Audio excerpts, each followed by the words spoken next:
This guy is the strongest hunter and a regressor who's already watched the world end more times than anyone should. And he has only one goal: find the 4 dragon hatchlings scattered across the world. In every previous timeline, these hatchlings are bullied, hunted down, and killed by humans before they ever get the chance to grow up. Their deaths send the adult dragons into a full-blown rage, and they invade Earth for revenge. Jite fights back every single time. He solo slaughters dragons by the dozens and hundreds, and it still isn't enough. No matter how many dragons he kills, more keep coming until the entire planet is wiped out. So this time, he decides to change his approach. Rather than waiting for the invasion, he's going to find the dragon hatchlings first. They look exactly like ordinary humans, and his plan is simple: take them in, protect them, and give them the happy childhood they never had. This way he'll stop the apocalypse before it ever begins. His first destination is Italy to meet the first hatchling. Jitai encounters his first target, and thanks to his system's special ability, he's basically Duolingo in human form, capable of using every single language in the world. The green-haired petite girl questions his identity and intentions with her,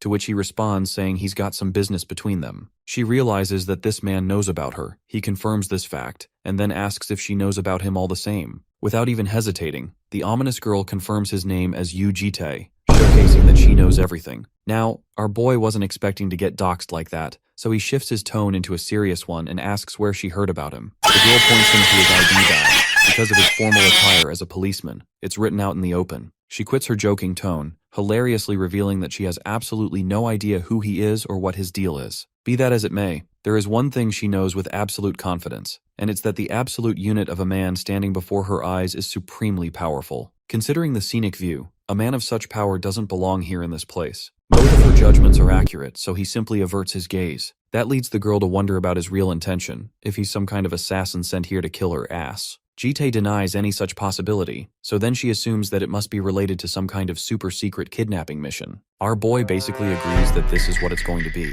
She weirds him the hell out by asking if he's the type of freaky Reddit furry who gets a boner for dragons. Jite is done with her goofing personality, and assures the hatchling that his purpose is to protect her this time. This means that if she doesn't follow his advice, he's going to have to use forceful means just to bend her to his will. An interesting revelation about the Green Dragon clan comes with their special eyesight. They can immediately grasp the scope of a situation, making them far more perceptive than other clans. Long story short, she's basically scanning his intentions even now, since she's a member of the Green Dragon clan. But when it comes to our tall, brooding, and fed-up protagonist, he basically threatens her to make the correct decision. Entertaining the idea of going along with his ridiculous plan, the Green Dragon is hoping that he'll at least treat her sweetly wherever he keeps her. Jite confirms that he'll make sure of that, and in the end, even the dragon admits that she has virtually no choice here at all. He's going to kidnap her one way or another, but the least he can do is treat her like a guest. That's all she cares about. She even puts up a pinky promise finger to show sincerity from each side. Interestingly, Jite takes note of her shaking hand, and I'm guessing he goes along with the gesture just to make her feel safe. In the next scene, the green hatchling wakes up with messy hair, a little flustered to wonder if her tall prince is awake. Weirdly enough, I think she looks a lot like Tatsumaki but with longer hair. She ends up finding him in the living room, where Jitai seems to be communicating with his ability. He instructs his shadow to go to a certain place for a mission. This is one of his abilities called the Shadow of the Grand Duke, allowing him to summon an identical clone inhabiting 50% of his powers. The clone manifests in his image, acting subservient to its master in order to obey his command. He moves along and crosses by the Green Dragon, who politely says hello,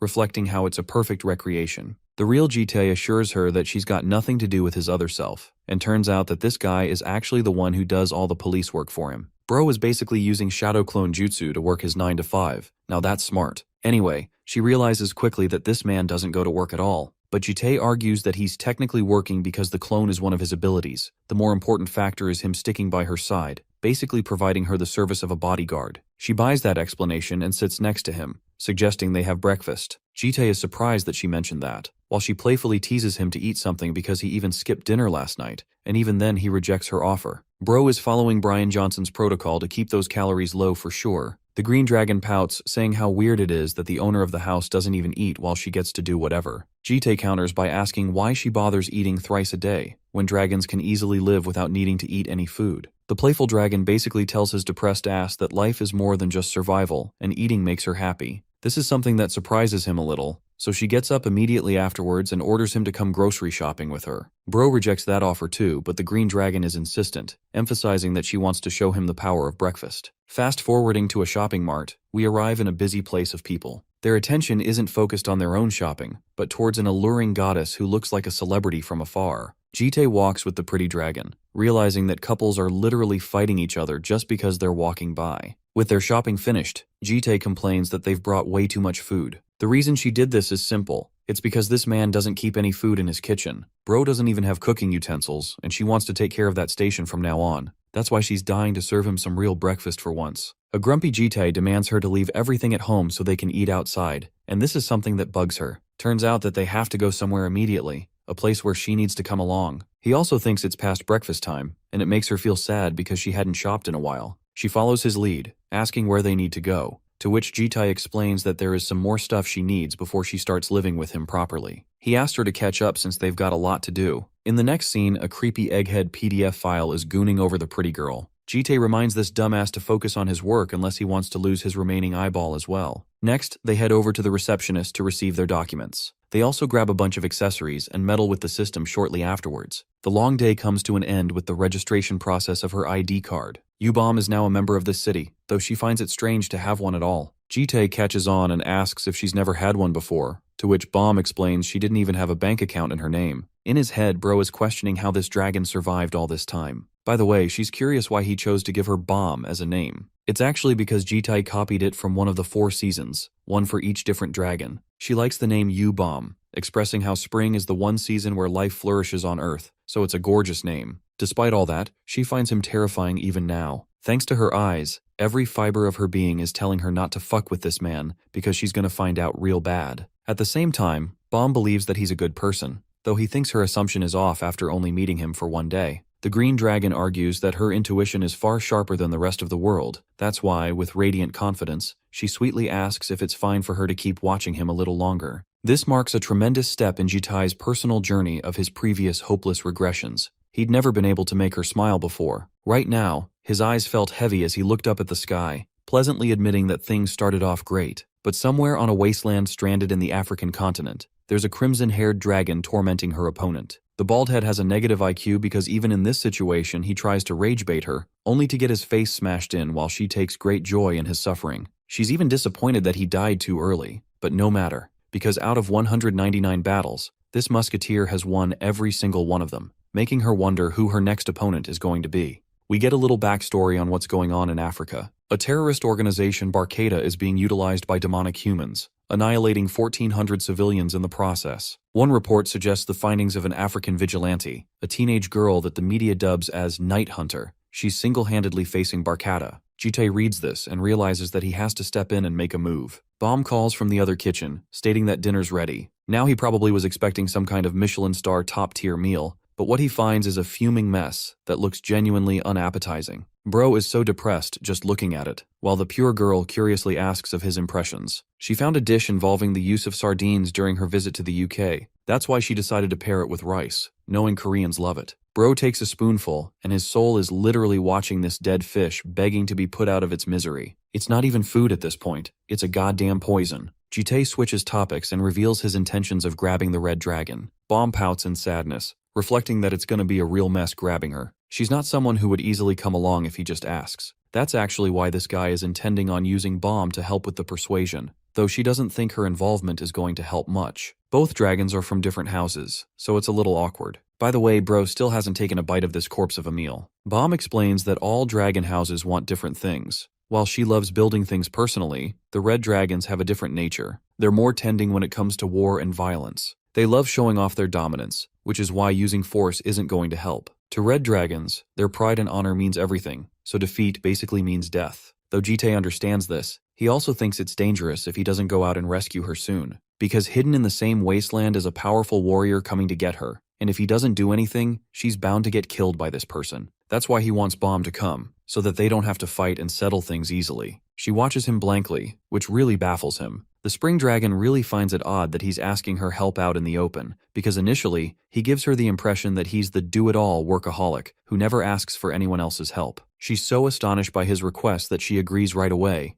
emphasizing that she also wants Red to survive. However, this playful dragon has one single condition. She has to finish the food sitting in front of him. She caught his ass putting his spoon down during their conversation. Okay guys, I think our protagonist is gonna get killed, so maybe this story is done for. Bro basically internalizes that he's fucked and takes the bite that will make his toilet cry. In the next scene, we find ourselves at the wasteland where Red is wreaking havoc. She's destroyed nearly a dozen soldiers, calling each of them weak as she smacks them around with ease. She really wanted her 200th battle to be something more than just boring, so much so that Red is beginning to contemplate moving to another continent, because Africa doesn't have anyone to fight her. She remembers that Green is doing well in Europe, and wonders if she should catch up with her. Two soldiers are spying on her. Despite being the elite members of their team, they watch their comrades get obliterated by a single girl. At this point, she's less of a girl and more of a war machine. Knowing that they're falling short in strength, the men desperately cling to the hope of their leader. Not that it matters, because Red catches them whispering and jumps them. One of them tries to shoot her, but it's far too late as she's inches away from cutting him down. Suddenly, bright yellow flashes of light distract her. A pulsing yellow mana ray then smacks her all the way back. Red is barely able to block it with her sword, questioning why this attack is so strong. She strengthens her grip and exerts her might to cut down the mana beam, terrifying the soldiers who barely survived. The warrior destined to defeat and kill her has at last arrived. Javier is here to hunt the Night Hunter, and I'm not gonna lie, bro looks like he maxed out his drip stat. He's affiliated with the African Union and is classified as the 8th strongest superhuman. Red comments her intrigue. She's genuinely happy to meet the leader at last. The warrior is astonished by how young this girl seems, basically a teenager at most. It's actually the reason why Red wore that mask. It's because no one would bother facing her properly without it. Javier is stunned that she's refusing to surrender even after experiencing the gap between their strengths. But this feisty dragon doesn't care about her weapon. Her pride is everything. She would rather die standing than live on her knees. Did you get that reference? Pulsing with overwhelming red mana, she uses Naruto's tailed beast cloak to attack him. The first strike misses, the second kick is blocked with his heavy sword, and the third punch is also defended. During these hits, Red builds the momentum to expose an opening and lands the mightiest nut-busting dick-destroying punch that humanity has ever known. But to her shock,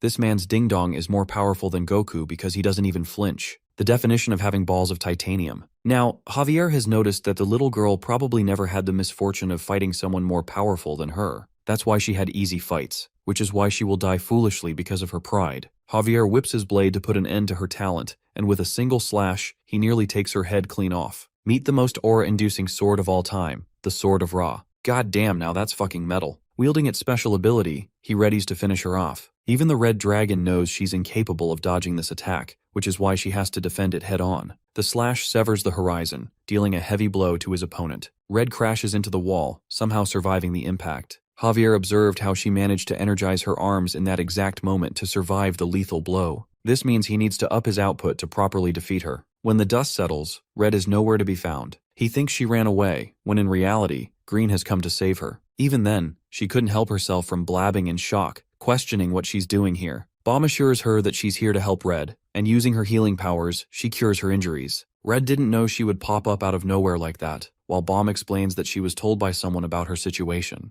Pissed off after being healed, she rants at the Green Dragon for meddling with her fights again. Maintaining her pride as the Red Dragon, she refuses to give up until she dies in combat. However, Bomb catches her attention by stating how her death could change everything. The consequences of her death will fall upon others, and deep down, Bomb knows that not even Red wants their amusement to end. She personally wants to stay on Earth and enjoy, and she hopes that Red sees that vision and cooperates with her. It genuinely astonishes the Red Dragon, but she thinks it's hopeless to run away against a monstrous opponent like Javier. To that, the Green Dragon assures her that she's got her man to take care of that. The way she worded it is strange, but ultimately the Grim Reaper himself has appeared on the battlefield. Javier looks around to question his identity. Jite responds coldly, stating that he's his escort to hell. The scene cuts off to and meets us with the Yellow Dragon, who can sense Green's lingering presence on him. Excitedly, the little sunshine questions who he is, immediately recognizing that he's not a bad person. Back to the battle of the two aura farmers. Javier thinks it's weird for this guy to come help the little girl escape. Instead of fighting head-on, Jitai offers the warrior a chance to just stop the fight. This is an insulting remark to him, who walks up to our guy, pissed that this dude came out of nowhere barking orders at him. He thinks that Red has crossed a line, but Jitai argues that she's never killed anyone at all. The warrior takes great offense, but Jitai personally assures him that he's going to take the girl away, urging them to settle this affair peacefully. Refusing his offer, Javier grabs his sword, gathering the might of Ra in his blade. As he's about to slash the man before him, Javier emphasizes that this is the territory of their organization. As one of the investigators, he's going to arrest both of them. Saying as much, he unleashes the full swing of the same sword slash he inflicted upon Red. The destructive output literally obliterates everything in its way, scarring the earth with a trail. What's interesting is that Javier for sure knows his attack wouldn't have killed this guy, especially if he's affiliated with the red girl. Speaking of which, Jitai basically pulls a "he's right behind me, isn't he?" card on his ass. Javier knows he's cooked, while my man reminds the superhuman that he's only ranked 8th among all of them, basically trash-talking him down. Javier hastens to draw his sword again, questioning how this dude managed to speed blitz him. But what of his golden sword if his limbs aren't there to wield it? His arm goes flying with a single cut, while the wielder of the dark comes up to remind him only once that he's making a huge mistake by taking this fight. Then he gives him an alibi to go and report to his organization. Javier will report that the girl overwhelmed him more than he could handle, and then he couldn't respond to the creature's attacks, resulting in both his arms being severed in the process. Even his eyes, which is why he lost track of the escaping targets. By the way, the creepiest and scariest part about this is that Jite has only cut one arm so far. To make his story fit, this man literally puts his energy blade next to Javier's eyes as he pleads for mercy. And his world goes dark, and he can never experience wielding his weapon again. The only reason Jite went so far is because he knows there are healing superhumans within the organization, capable of regenerating limbs and even eyes. But the one thing they can't heal is the sheer amount of terror this man has inflicted within Javier. That trauma will stay with this guy for his life. Jite used fear as his instrument to perfectly suit his goals. Next, he stares down the red-haired dragon, who looks like she's seen a ghost before her eyes. The same fear has now been inflicted in her, achieving his second goal. Red thinks this guy is a fucking monster in the face of a human, but Green explains that he's actually just a regular dude. Red calls bullshit, stating that she's nothing more than a stupid lizard in comparison. Jite tells the little dragon that she'll be living under his protection from this point forward. He'll allow both of them enough freedom to do whatever they want, and is even ready to support their dreams. But the moment they abandon his protection, he won't be merciful in his methods. Right away, Bomb comes to the rescue, preventing the other dragon from saying something stupid at this moment. She even winks at our boy to imply that it's a job well done. From this moment onwards, he declares Yoram as her new name, with the intention of explaining it later. While Yoram is venting frustrations on her friend, our boy reports the situation to the main body. Did you get it yet? All this time, this man was his shadow clone, not even the real thing. Right around this time, the real Jite is in the Amazonian rainforest playing with sunshine over here. He commends his clone, and reflects on how it would have been difficult to safely secure Yoram all alone. That's why the Green Dragon's involvement was needed here. The pretty yellow-haired girl sits down to ask him who he just talked to. He doesn't say anything, but she teases him by reminding him that his smartwatch is sitting on her wrist. This is the Gold Dragon, and just like every other Gold Dragon, they love attention. In 6 of her lives, the Gold Dragon spent 2 of them reveling in fame.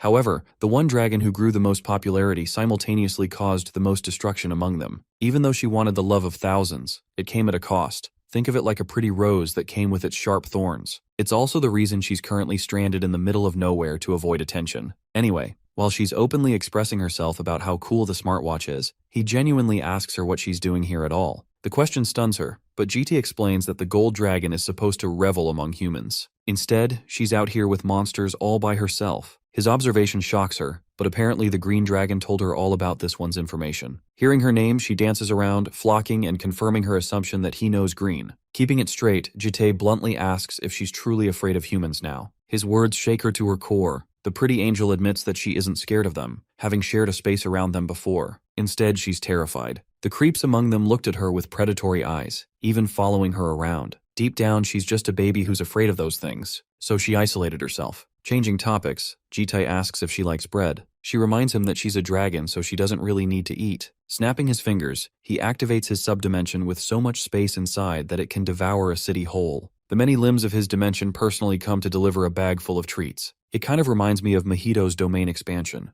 Anyway, Gold's eyes glitter in joy when she sees a bunch of different treats. He hands the whole thing over to her for free, while she's out here salivating over donuts and blueberry egg tarts. Using this as a crutch, Jite offers the Gold Dragon a second chance at life, an opportunity to come live with him, with the promise of seeing her friends too. She can get to experience all the entertainment with her allies without worrying. Munching on her treats, she sadly remembers her mother's warning not to follow strangers. Jite deploys the ultimate response by promising her macarons in return, and apparently that's all he needs to kidnap her because this girl is down for it. In the next scene, we return to Jite's space. Yoram gazes at the cityscape, looking a little annoyed with the recent changes she experienced. She saw 2 powerful monsters way more powerful than her, hurting her pride. Bomb watches her from afar, knowing that the Red Dragon is struggling to settle with the truth. As for Jite, he has returned with another Labubu in his collection. She's still talking about the delicious food while munching on her sweets. Suddenly, she takes a bite out and feels an electric reaction. This macaron knocked the wind out of her, to the point she compares it to the taste of heaven, while she looks adorable as ever. Green welcomes them back, while Gold is ecstatic to see her fellow dragon. Both of them are happy to embrace each other in a long hug, expressing how the two missed each other. Their positive nature is bouncing off each other, as Gold questions how long Green has been living with Jitai. While they're catching up with Red, Jitai retrieves his clone and thanks him for his excellent service. For now, he stationed the guy back to work. Red returns from the balcony, catching his attention. Right away, she appears bummed out by his presence, but Gold is the happiest to see her. Acting like a clingy attention seeker, she surrounds herself by being noisy and asking questions, even teasing Yoram for doing all the bad things like the red dragon she is. Yoram snaps her little yapping beak, calling her a chicklet, and then roaring at her for being annoying. Poor Chicklet got scolded, but it's time for a proper session. Jitai gathers all three girls and asks about their ages. The eldest of the three is Bomb, who is 20, Yoram is 16, and finally Gold is just 10. Dragons grow really fast. This is the Chicklet's way of reminding Jitai not to treat them like kids. What caught her attention is how everyone seems to be calling Red as Yoram. To fill in the gaps, Bomb explains that it's a name that this guy assigned to everyone, with her being Bomb.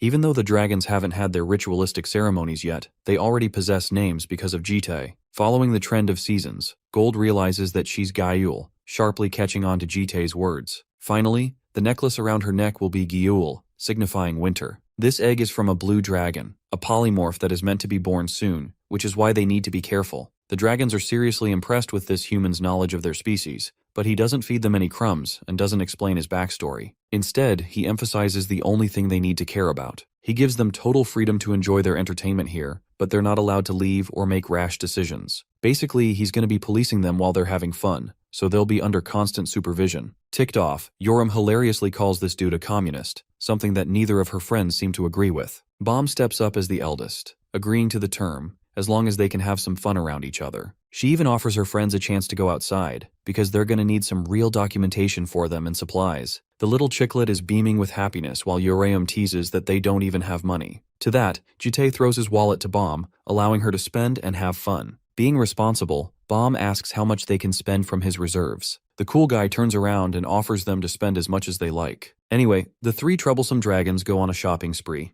and what do you know? They spend freaking over $40,000 in a single day. When they get home with all the fancy and expensive stuff, our boy is sitting there at the back regretting his decisions. Bomb comes around to return him his wallet, apologizing for overspending. Even though she wanted to purchase some clothes for him, they couldn't do so because of the credit limit for the day. Jitai doesn't mind what happened. Gyul grabs his attention, wearing all the pretty outfits to impress him with her looks. She especially bought a smart watch to match him. The proud father praises her, to which she squeals and thanks him. Then there's Yoram, who senses the need to show off her smart watch. She feels uncomfortable presenting her new weapon too, replacing her previous sword which was destroyed against Javier. From the looks of it, Jitai praises her for buying a solid weapon. It reassures her that she didn't spend money on wasteful equipment. Little Chicklet comes flying with a bunch of clothes she bought for Red to try on, much to her dismay. As for Bomb, she reveals how Red suffers the most when it comes to revealing her feelings. But in reality, she's also the most grateful. What really confuses our boy is why Bomb didn't seem to buy anything. Actually, she did buy something resting on the table. It's just a potted plant, showing how mature and responsible he is. She likes taking care of plants, but Jitai doesn't understand her point. Grasping the pot, Bomb shares it will nurture into a flower. It will become something dear and memorable in her heart forever. Also, it makes her remember about a question she's been meaning to ask.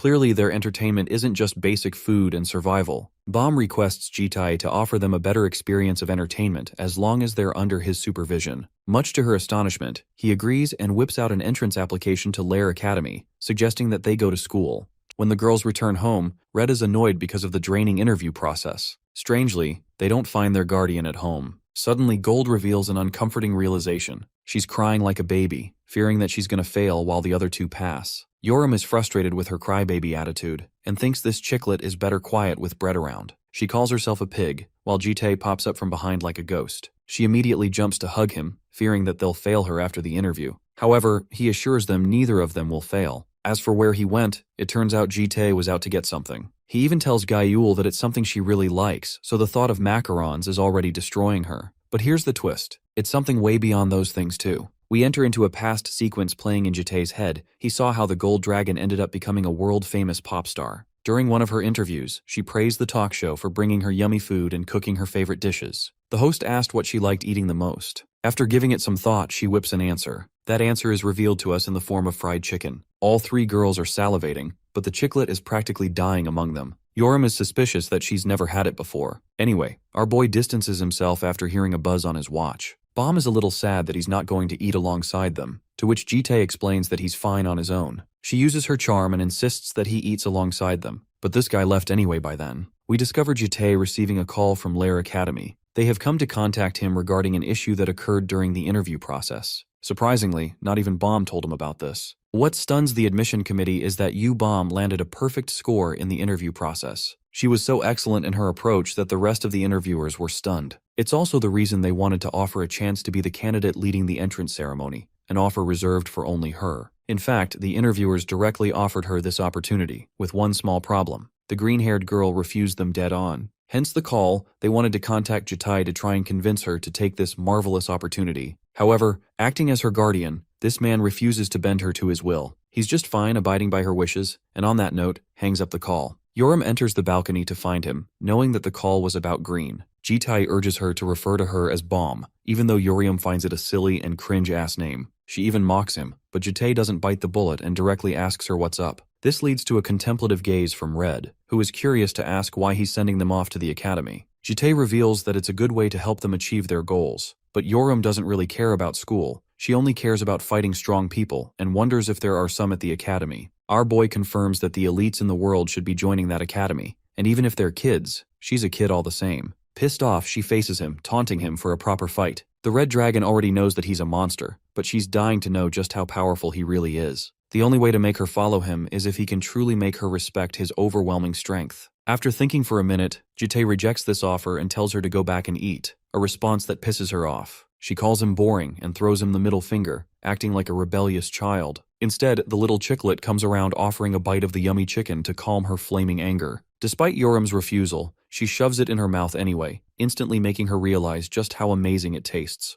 Let's zoom out and focus on Lair Academy. It's an educational institution located in the Island of Abundance. In other words, Heitling. The academy allows superhumans to be nurtured and brought up, a special place for those born with powers. However, the cadets who participate in the academy all belong to top families of CEOs, royal houses, and even genius talents. This is one main reason the academy often receives criticism for having a system of hierarchy of only the elite. Anyway, Gaul and Bom spend their first day at the academy, finding it to be a really cool experience. Gaul has her fan theory for thinking that their guardian is some kind of trust fund baby too, which is why he allowed them to spend that money. But Bom is mature enough to know it's not the case. The good thing is all three of them got in. The chicklet is just happy to be there spending time with the others. What bothers her is why Yoram and Jitae are absent. Bom remembers that the Red Dragon is headed to the Blue Dragon School for her exams, and he went to accompany her on the way. Adults are required to supervise their children into the academy. This is to make sure that bratty and undisciplined superhumans don't start rampaging around.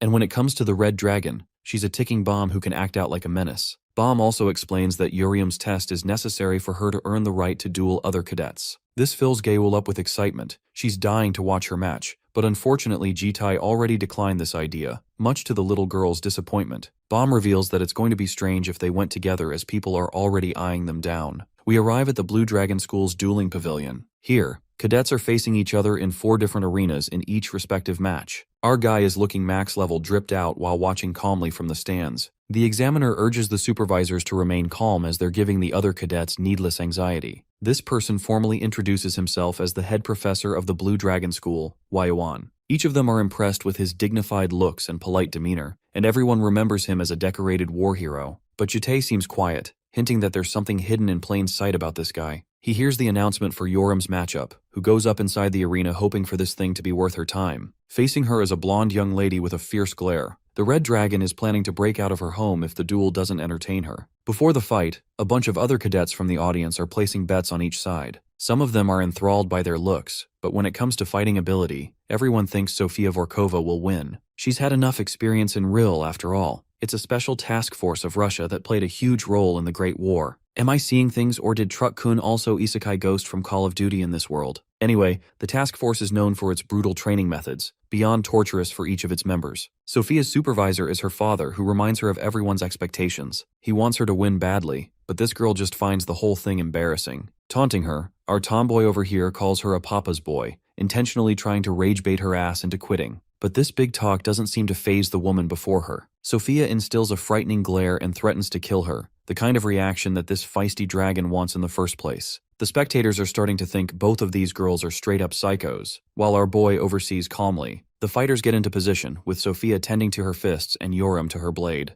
The match begins, and in that exact instant, Sophia flashes with a teleporting speed to nail the first hit. Yoram is able to match and block the attack just in time, commending her opponent's speed. Responding in kind, she goes on the offensive for a diagonal slash, forcing Sophia to duck and expose an opening. Using that opening, the excellent combatant slams a clean kick across Uriam's side, tearing apart her clothes in the process. Now Urim is really pissed. She only just got these clothes too, but Sophia's not quite done. Placing a formidable step, she fucking teleports again like she's using Ultra Instinct. This time, an epic back-and-forth encounter ensues between the two fighters, with Uriam mostly going on the defensive to avoid her attacks. Using the cage to her advantage, the red dragon leaps against it for pushback momentum. The two fighters approach each other in a head-on confrontation, with Yoram looking as beastly as ever. Her fearless assault overwhelms Sophia, who is forced to block her swing with a huge cost. Her forearm bones literally freaking shatter, causing her a great deal of pain. The red dragon knows she's got the upper hand here, so she flash steps at that very same moment to teleport behind, aiming to finish the fight from a backward swing.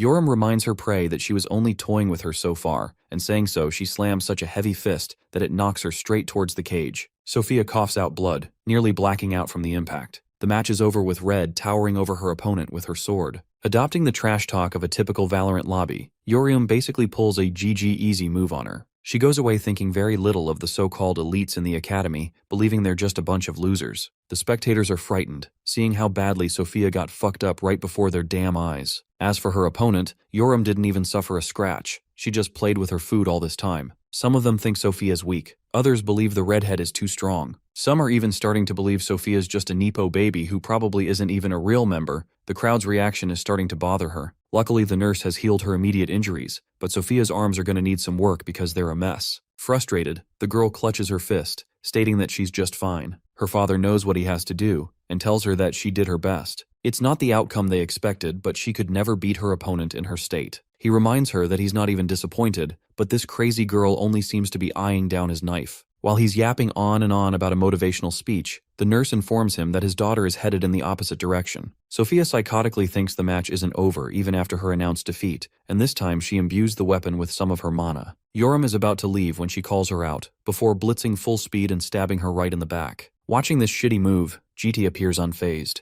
The red dragon was attacked out of the blue, while Sophia exhibits full murderous intent to kill her. This is a great upset that stuns not only the spectators but also Wei Yuan, the head professor. Jite appears visibly pissed the fuck off. He watches Sophia drive a blade all up in her back, until eventually both crash outside the arena. By the way, it went all the way through to Yoriam's side. Now she's genuinely starting to think about burying this bitch. But that's not all. Sophia goes on the offensive again with full bloodlust, aiming to punch her down. Even in her condition, Yoram dodges the hit, before grabbing her stupid hair and pulling the bitch back. This time, Yoram's in the mood to kill her. In goes the first hit, knocking the Brian cells out of the crazy blonde. Then it turns into a massacre. Yoram continues to hit her face, drawing blood with each hit as the spectators watch in fear. Her last hit throws her into the stands. Now Sophia looks wasted as hell. Girl got slimed out like Yamcha, but the red dragon isn't finished just yet. She pulls the blade out of her back and marches forth with an even more terrifying bloodlust, emphasizing that she's going to return the favor. But the moment she's about to stab Sophia, her brooding father steps in to drive her away. Yoram demands to be let go, and only then does this lenient head professor decide to use a mage to cast an overlap space. Imagine waiting for so damn long instead of stepping in. Head professor my ass. The mages quickly cast up a barrier space, encircling Yoram and Sophia's father inside. She drops the weapon, roaring at their injustice for only targeting her. In reality, Yoram's right. Sophia's the one who wanted to kill her and even stabbed her first. But her father argues that she could have simply knocked her out, especially with how strong Uriam truly is. She could have just done that. The redhead is royally pissed that instead of taking responsibility over his daughter, he's out here giving her a speech. Wei Yuan enters the space begging for them to be calm. First off, she tells Yoriam that they've sent someone to fetch her guardian to get her immediate treatment. Even if he's the head professor, Yoram screams at him for treating this situation far too calmly. Wei Yuan gives her credit and understands what went down, but his priority is to stop her from creating a bigger mess. The problem is, if Yoram goes above and beyond, she'll end up affecting her entire family in the process. This sharp-witted professor threateningly hints that the entire Yu family could lose its position at the academy, instantly diffusing Yoriam's anger, because the only thing she cares about in the world is her family, and it would genuinely make her upset. Wei Yuan is in the middle of his condescending speech when Jitai arrives inside as her guardian. He calls out Wei Yuan's bullshit for trying to corner an injured child, and recommends that the adults talk outside. I don't know about you guys, but every time this man does something, he always earns my respect. Both of them are speechless, with Yoram showing a hint of frustration and disappointment. In the next scene, we arrive in Wei Yuan's office. There's Jitae, and seated in front of Sophia's father as the head professor personally serves them tea. Now, the head professor's initial impression of this guy is pretty suspicious. First of all, the only people who can casually step inside the overlap space are super strong, high-level rankers. But this guy's also a mystery. There's no mention of him in any records, so Wei Yuan is interested in investigating his identity at a later point. The discussion starts with both parties appearing visibly at odds with each other. Wei Yuan apologizes for what happened. Sophia looks like a blood pulp. Our favorite tomboy sure gave her a new do-over. Yoram has been discharged after recovering, so Wei Yuan believes there's no need to make a bigger deal out of this. They will inevitably run into each other again at the Blue Dragon School, so it's best that they make amends now. Sophia's father immediately offers an apology on behalf of his daughter. Mikhailov responsibly states how immature his daughter is to let her emotions get the best of her. Now, any ordinary protagonist would accept this apology, but this guy? He's the GOAT, so he straight up says fuck you to his apology, causing Mikhailov to stand up in shock. Jitae clarifies that Sophia's father wasn't even involved in the incident, so there's no point for him to say anything.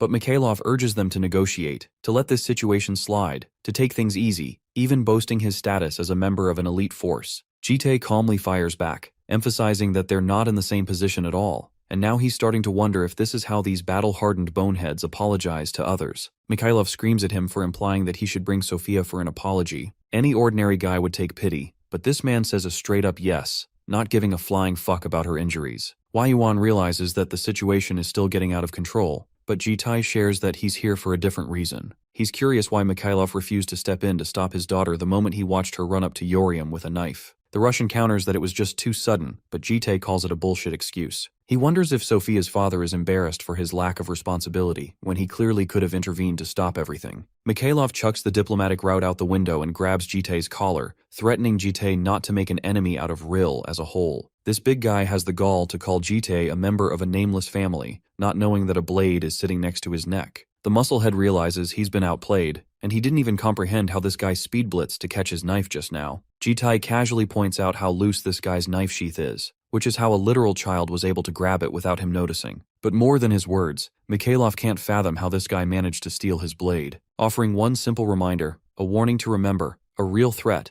the Grim Reaper blitzes behind him, hoping for Mikhailov to avoid empty alleyways. Oh, and he also smashed his blade on the table in that same second, instilling the fear of death in this guy. Jitae finishes off on that note, leaving while impressing the likes of Wei Yuan in a single meeting. As he leaves, he catches the redhead frowning. He asks about her health, to which she responds she's doing fine. It's tough to kill red dragons, so her durability helped a lot. Jitae is happy to hear that, but something is bothering her after reflecting on her actions. She wants to know if she made the wrong move, feeling the guilt of the situation on her shoulders. It makes her feel bad, and even pushes her to be the bigger person instead next time. Much to her shock, Jitae emphasizes that she did exceptionally well. In fact, he even advises her to kill her next time without any witnesses. Bro is an even bigger psychopath than his own little dragon daughters. He leaves on that note, gaining her admiration. She's hoping he doesn't scold her if it actually happens later down the line. As they're walking in the hall, Jitae instructs his problem daughter to pack her stuff the moment she arrives home. She's curious where they're headed, but he explains that she's going to be living in the dorm rooms from now on. She understands that part, knowing that the little chicklet is going to be happy with this outcome. As they're leaving, the head professor calls them for a talk. He wants to speak with Jitae in private, but this man's short on time and in no mood to communicate. The head professor understands this, but urges for a matter concerning Yoram's future. Honestly, not even she wants to be around this guy anymore. Wei Yuan patiently clarifies that he has a great opportunity for her. The thing is, Wei Yuan officially wants her to be the freshman representative for the Blue Dragon School. He paints the picture of her decorated as the face of the academy, awarded a scholarship and other items, as well as doing interviews in the media. Jitae questions the suddenness of such an offer, because that's a lot of benefits for one to provide. The head professor assures that it's doable, as he's good friends with the vice principal Ma Namjoon. As his guardian, the professor urges Jitae to consider this opportunity carefully, as he won't find something like this anywhere else. Now, as for his claims for being friends with Namjoon, it only makes sense. The real ugly truth is that both this professor and that bastard Namjoon are demonic humans hiding in plain sight. Let's discuss demonic humans and their nature. These guys are the opposites of superhumans who carry blessings. Instead,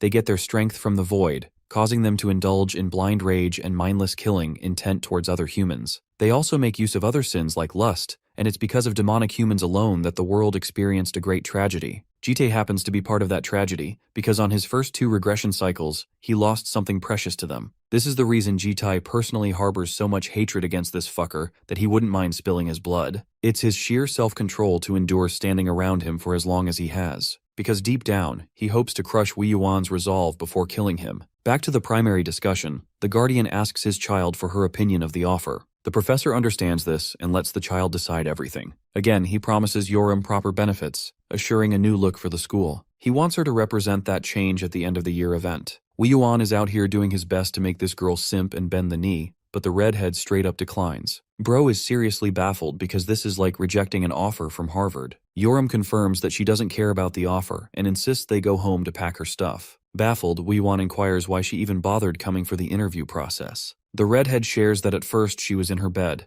but then she felt bored and decided to fight someone. That's it. That's the only reason she's here. Her response is such a trolling moment that even the demonic human is out here contemplating ending his existence. Suddenly, his eyes glance towards the window, and he urges Uriam to take a look down there. There are a bunch of reporters lined up outside, waiting to hear Wei Yuan's opinion on the matter. Basically, he's going to be the one to decide her fate. His words will be the official picture in front of the world, and her life will be governed by them. It's an actual threat. But this girl isn't buying into that rage bait attempt either. She just says K-bye and leaves with her papa. Watching them humiliate him like this annoys the head professor, who hopes that they don't regret their decision. As for the reporters, Yoram comes outside and is instantly swarmed by the horde. All of them are begging to hear her opinion on the fight and her feelings against her opponent. With so many cameras flashing her face, Yoram is overwhelmed, while our boy is mogging everyone with that face card at the back. One reporter reveals that Uriam's interview is going viral on social media, which makes them all wonder if she intentionally went ballistic to gain the attention of the world. They're all begging for answers, flooding her with more and more questions. Acting as her guardian, knowing that she's about to crack, Jite urges the reporters to leave an injured child alone. But Yoram is in the mood to really set the tone and give them what they want. She grabs the microphone, bringing it close to her mouth before making a troll face and roaring sex on the big screen. In the next scene, we arrive in the dorm rooms at Lair Academy. The little chicklet is flooded with happiness. They've been practically offered a mansion for a place. As the youngest and naughtiest child, Gawel races to find a room for herself. She pops one open and absolutely loves the comforting space.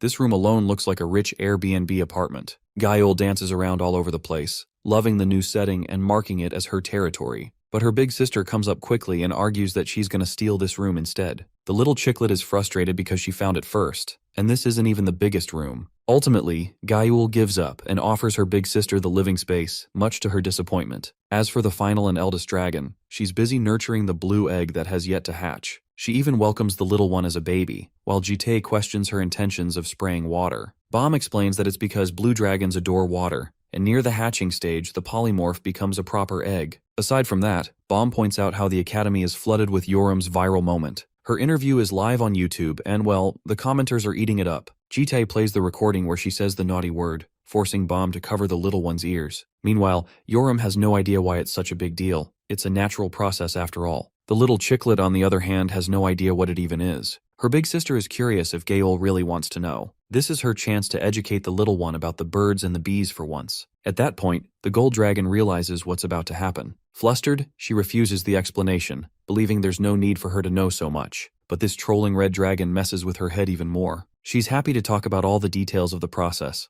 to the point she even grabs Gawel's arms to stop her from covering her ears. The poor girl whines and begs for Jite to intervene, while he watches them blankly. The following morning, Yoram is snoozed out living her best dream. Gayul dashes upstairs, slamming the door open to wake her up to a huge problem. The redhead can't even get up because she stayed up all night. When Gayul asks what she was doing, the ultimate troll casually responded she was busy watching Korn. Absolute cinema. They head downstairs to attend an immediate affair. Yoram thinks it's a joke at first, but then she sees that everyone is already here. Bomb introduces Yoram to Gyul's hatching phase. She's shaking and cracks are starting to appear, marking a momentous moment for their family. It's been a long time since Jite saw a new life birthing before his eyes. His previous experience wasn't as pleasant and calm as this one. In the midst of the ravaged world, a woman begged them to save her child. Jitae's subordinate thought it was just too late to save them, because the child ended up dying the moment it was born. Unfortunately, society had collapsed and there weren't any hospitals. There wasn't a facility in the world that could help save it in time. This memory remains to be one of the most disturbing experiences for Jitae,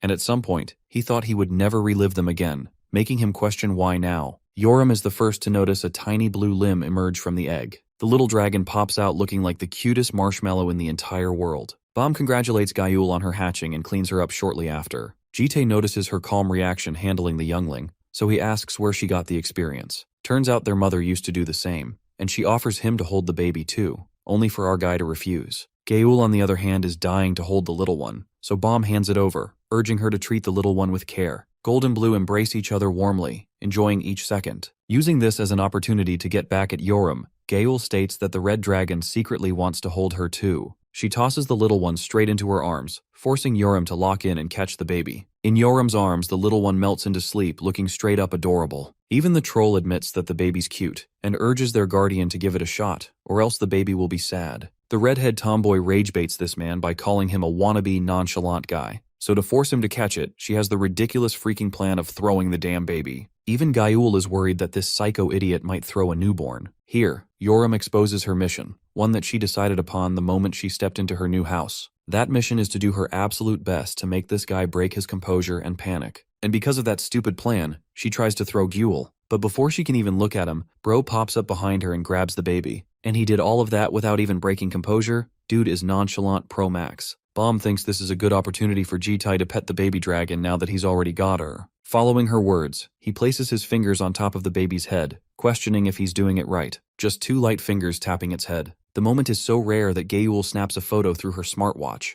knowing she'll never get another chance. Speaking of photos, Bom recommends they take one together with a flower. She's going to be using this flower for the photo, which confuses both her little sisters. That damn flower is hilariously tucked behind Jitae's ear to match Gyul's blue one. They look so adorable like this. The other 3 dragons are entertained by the moment. Jitae is a little annoyed and urges them to hurry up for the picture. Yoram tries to play the part of a brat who finds it too cringy to take pictures. In the end, she agrees, and Gyul's the one who counts down the selfie timer. The picture is honestly pretty nice, showing Jitae being himself, and the rest of the sisters displaying each of their personalities. After the photo session, the little Gyul is fed properly for the next stage. Jitae asks Bom what she intends to do. Apparently, her goal is to help Gyul learn how to polymorph using magic transfer. Let's discuss magic transfer. It's a process involving the flow of mana between 2 individuals, an easier way to teach someone a spell. Typically, the person being taught doesn't have to give up a prize, but it does affect the lifespan of the person who is transferring the technique. That's why Jitae is cautious if she should really risk her lifespan for this. Unfortunately, they can't have Gyul staying like this forever. Back at their place, Yoram, Gyul, and her learn to polymorph together, contrasting the blue dragon's experience, who hasn't learned a thing. Dragons grow really fast, which is why she wants the little one to experience true joy before she gets all big. Going with her plans, Jitae tells her that he's willing to help if necessary, and she's surprised that he's knowledgeable about magic too. Aside from the magic transfer, she has a personal request of her own. Bom wishes for him to stay by her side when she initiates the transfer process. He agrees with her request, but she's a teasing little thing and wants him to come closer to her. Jitae thinks it's not needed for him to sit literally inches away from her, but she thinks it's absolutely necessary in case she falls and drops the little one. I mean, the girl is deadass saying this to someone who has been speed blitzing the shit out of every opponent so far. Bom's adorable mountain of excuses end up wearing off Jitae's armor, and ultimately, he resigns. Bro is actually sitting next to her now, their shoulders touching each other. She admits how hard his muscles feel, but suddenly changes the topic when he confronts her. This girl is 100% a simp for him. Lost in her feelings, she initiates the transfer process with Gyul, connecting their bodies. Days passed. Bom is out here knocked out of energy as the process reaches its completion. She thanks him for his contribution and intends to go take her rest now, leaving Jitae to deal with feeding the baby and taking care of her. In the end, her fatigue gets the better of her as she slips and falls. But not to worry, Prince Charming is there to catch her in his arms. He's fine with taking her to her room, causing Bom to get even more flustered. She thinks it's a little embarrassing for her to be held like this, while Jitae responds that she's still making jokes. He reminds her that she's quite light, which is something she uses to tease him for being so sweet. After putting her to bed, Jitae leaves her room, closing it shut. Suddenly, he senses something from Gyul and realizes that the process has already begun. When he arrives back in the room, there's no baby dragon but a tiny blue-haired girl. This little girl is just as cute as her draconic self. It's her first time transforming and this guy has no idea how to deal with this thing. Jite greets her with a simple hello, marking their first conversation. In the next scene, we return to the police station where his clone is busy doing his shift. Turns out that his clone is easily hunting down superhuman criminals all by himself, bringing their department a good name. His captain is happy to treat both of them to a meal as it's a nice occasion. Worry reminds this fool that he's about to pay with the company's card, causing him to burst into laughter. Like always, our nonchalant king declines the offer, believing he's got some plans of his own. His friends don't have any clue why he leaves so early, always going back home after work. They're starting to wonder if he's got a secret girlfriend, but he denies any such possibility. Saying so, he leaves with his friends calling out to him. Next, we witness an interaction between a black-haired girl and Jite. The clone perfectly mimics the girl's appearance, but it's important to discuss how Jite obtained the shadow in the first place. In the past, this skill belonged to the Grand Duke of the Demon World, who used it to increase his influence throughout the kingdom. But right after slaughtering the Grand Duke, Jite became the new wielder of the skill. Now his clone can perfectly mimic anyone based on a glance. Since he's come to meet his master in a public place, he needed a different appearance. Anyway, even the clone is shocked to see a damn baby strapped to his master's chest. Bro actually got her a haircut just now. The people around them are calling the two of them a couple for having such a cute baby. The clone even offers to hold the little one on his master's insistence, but the little baby Gyal seems to be disgusted at the suggestion, confusing the clone. Jite is fine with holding her, and even shows how this tiny murder machine can walk by herself. The clone is really curious why he decided to bring this child out in the open, especially when the three dragons are at home. The problem is, Bomb is out cold on bed rest after overexertion of her body. The other two are so irresponsible that it's just impossible to rely on them. Jite asks about the clone's purpose of coming here, and when it plays dumb, he calls it out instantly. He can sense even the faintest emotion within his shadow, so he knows there's something bothering it. The shadow expresses her genuine role in this mission. With its previous owners, it could never experience a normal life like this. They wanted to use the shadow for critical missions, like by means of assassination, or even sending them to distant locations where their authority must be shown. But now that Jite is adjusting to his normal life, his shadow can't seem to understand how to blend in. It even apologizes for speaking its feelings, though our boy understands its feelings well. The shadow is a being with its own mind, but his master does have an important mission in the future. Until then, he wants the clone to keep on doing as it is. Also, he wants it to go and experience a drink with his co-workers on their earlier suggestion. After all, there will come a time where the shadow won't be able to see them anymore. With those instructions, it walks back to the office. Jite is suddenly drawn to a mother who freshly bought her daughter a teddy bear as a gift. That little panda catches little Gyal's attraction. It's clear that she wants it too, and Papa over here can see that. He asks if she wants one of her own, and pulls a teddy bear from his city-wide inventory realm. Unfortunately, it looks different from the panda, but he hands it over to her still. Gyal falls in love at first sight, adoring her gift. He even asks if she likes it, to which she puts the teddy down and starts walking up to the adult. Jite picks her up, wondering if this is her way of asking for more. In reality, she grabs her face and actually puts her head against his own. It might be the cutest moment of this story so far. Our boy is dumbstruck by her intentions and wonders what's the play here. It's an action resembling Bomb's magic transference technique. Jite quickly catches on that dragons might use this technique to display affection. All his traumatic memories of his 6 tragic lifetimes come surfacing back in his mind. He faced demons and a horde of dragons, losing countless things in the process. He even spun the axis of regression one more time to gamble it all again. It seems that Gyal must have tapped into his brain for a moment, and to her shock, Jite is seen sincerely smiling for the first time. Holding hands, they walk around the park. Jite looks up at the sky, mumbling that someone's already on her way. Little chicklet Gyal finds them in the park and greets the cute Gyal in her human form. When both of them tap heads for that Apple airdrop connection,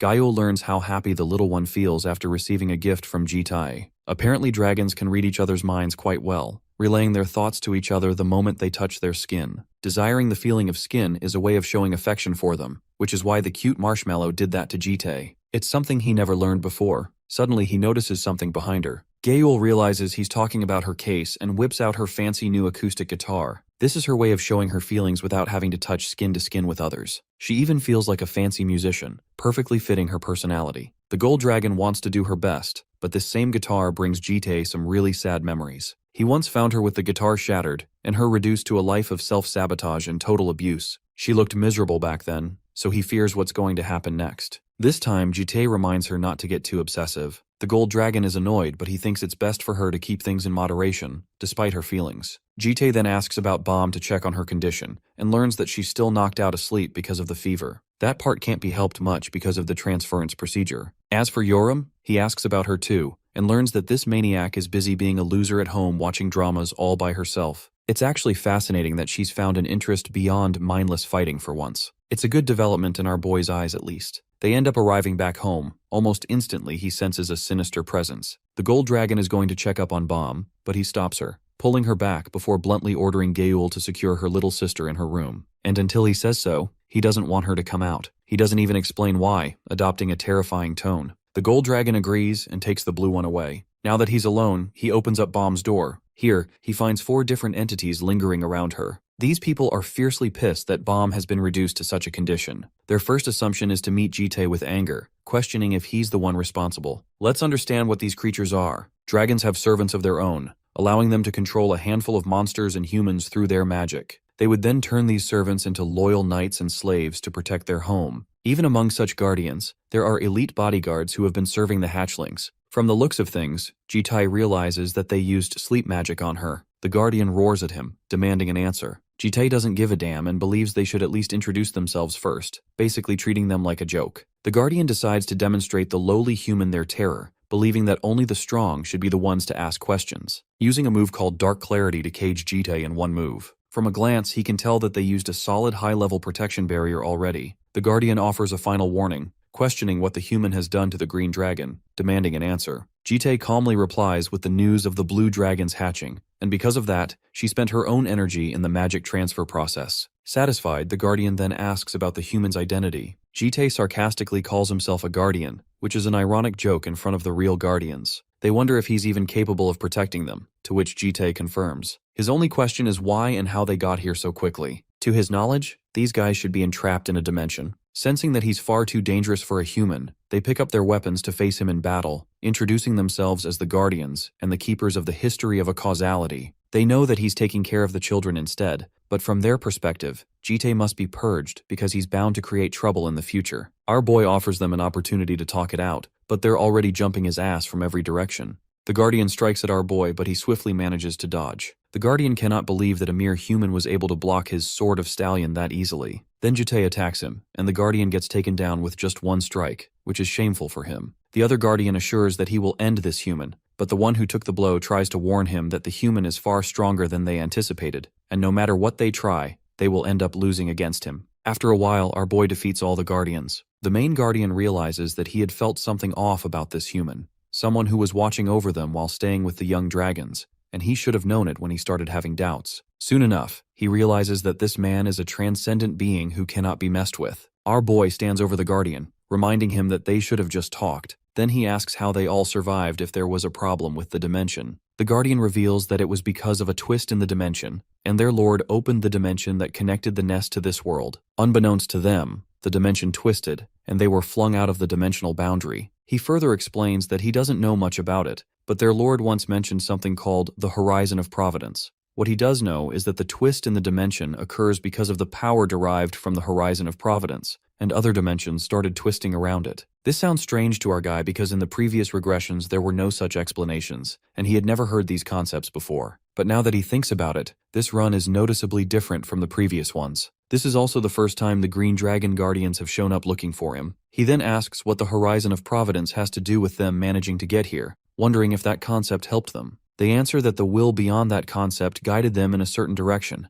and when he followed that path with the other Guardians, he found the place where the hatchlings were. Our boy then makes the Guardian look into his eyes and uses his skill, Scales of Balance Eye, which tells him whether the Guardian is truthful or lying. It turns out he has been telling the truth. He is relieved, since he has dealt with everything that could pose a threat to the world, and he has also inspected the dimensions multiple times, which makes him worried about why something unknown is appearing again. The Guardian speaks again about the will beyond the horizon, which sounded very dissatisfied, likely because he has a core created from the Green Dragon's power. Suddenly, our boy pulls open his shirt and sees the Grand Clock, which identifies the twisted flow of time, and is known as an authority. He takes it in his hands, thinking that it has always remained still, except when he regressed. Yet now it has started to interfere. But he cannot do much about it except wait. The Guardian wonders what he should do now, to which our boy says that since he's already watching over all the dragons, he doesn't really have a job for him. So instead, he lets them go, as long as they don't cause trouble. As they begin to leave, one of the guardians says he cannot leave, and he gets slapped by our boy. No matter how much our boy tries to make him leave, his answer doesn't change. His companions tell our boy that he is a foolish guy who cannot accept freedom even when it is handed to him. Our boy looks at him and realizes that this person is fit to be a guardian. He raises his sword and kills all the other guardians except the one who refused to leave. The guardian wonders if our hero was testing them, to which our boy replies that he simply found him unusual. Why would he want to protect the green dragons that much? The guardian responds that he has not lost his loyalty to the green dragons. When our boy tries to explain that he will take care of the green dragons, the guardian refuses to listen. So, our boy gives him a role he can accept right now, since he is not strong enough to be their guardian. He then introduces the girls to the janitor he just hired. As the janitor is washing the dishes, he is also enjoying his time. When he was assigned that position, he was confused because being a janitor doesn't have anything to do with protecting dragons, which makes it hard for him to understand. He was told that Jite is strong enough to protect the dragons alone, and that he went out of his way to give him a job as a janitor, so if he doesn't work properly, he will make sure he meets his end. The janitor is now wondering how he ended up being a dishwasher. As he's washing the dishes, Yubom pops up and asks if he is the guardian from Askalifa. He is surprised to see her because she was not doing well before, but she assures him that she is feeling fine. She then tells him that the apron looks good on him, and that she is looking forward to working with him, which makes him blush. After hearing her kind words, he is motivated to take care of her even if he has to sweep or clean the toilets so that she doesn't have to do any work around the house. He accidentally ends up breaking a dish in his hand, and it turns out it was an expensive one. On the other hand, Gyul is getting ready with the help of Gael and Yubom. They both find her clothes very cute, and the little girl approves of them as she can't stop smiling since she wore the clothes. Yubom turns to the janitor, wondering which clothes he likes on her. While mopping the floor, he agrees that he likes all of them, as they suit Gyul perfectly. Jite is sitting on the sofa observing all of them. He looks at Gyul a little more closely and notices her fingers look bruised, and instantly realizes that she is still playing the guitar, which makes her worried, and she tries to hide her fingers. She tries to explain that she only plays it in her free time. Yubom tries to calm him down and tells him not to be so harsh with her, and Jite explains that he didn't mean it harshly. He changes the topic and says he hasn't seen Uriam for a while, wondering if she is still in her room watching dramas. The janitor explains that he went to clean her room, but he was sent away. He is a little worried for her because she didn't look too great. It could be that she hasn't slept at all, so Jite decides to pay her a visit. In her room, when he visits her, Uriam wonders why he came to check if she is alive or not. He looks at the TV and sees she is watching a show, and she asks if he has watched it before. He denies it. She didn't tell him that the show has 7 seasons. The storyline is really crappy, and the historical accuracy is not accurate either. He simply tells her to stop watching it and asks her to come out because he has to tell her something. After she comes out, he says that they are going to deep clean the house today,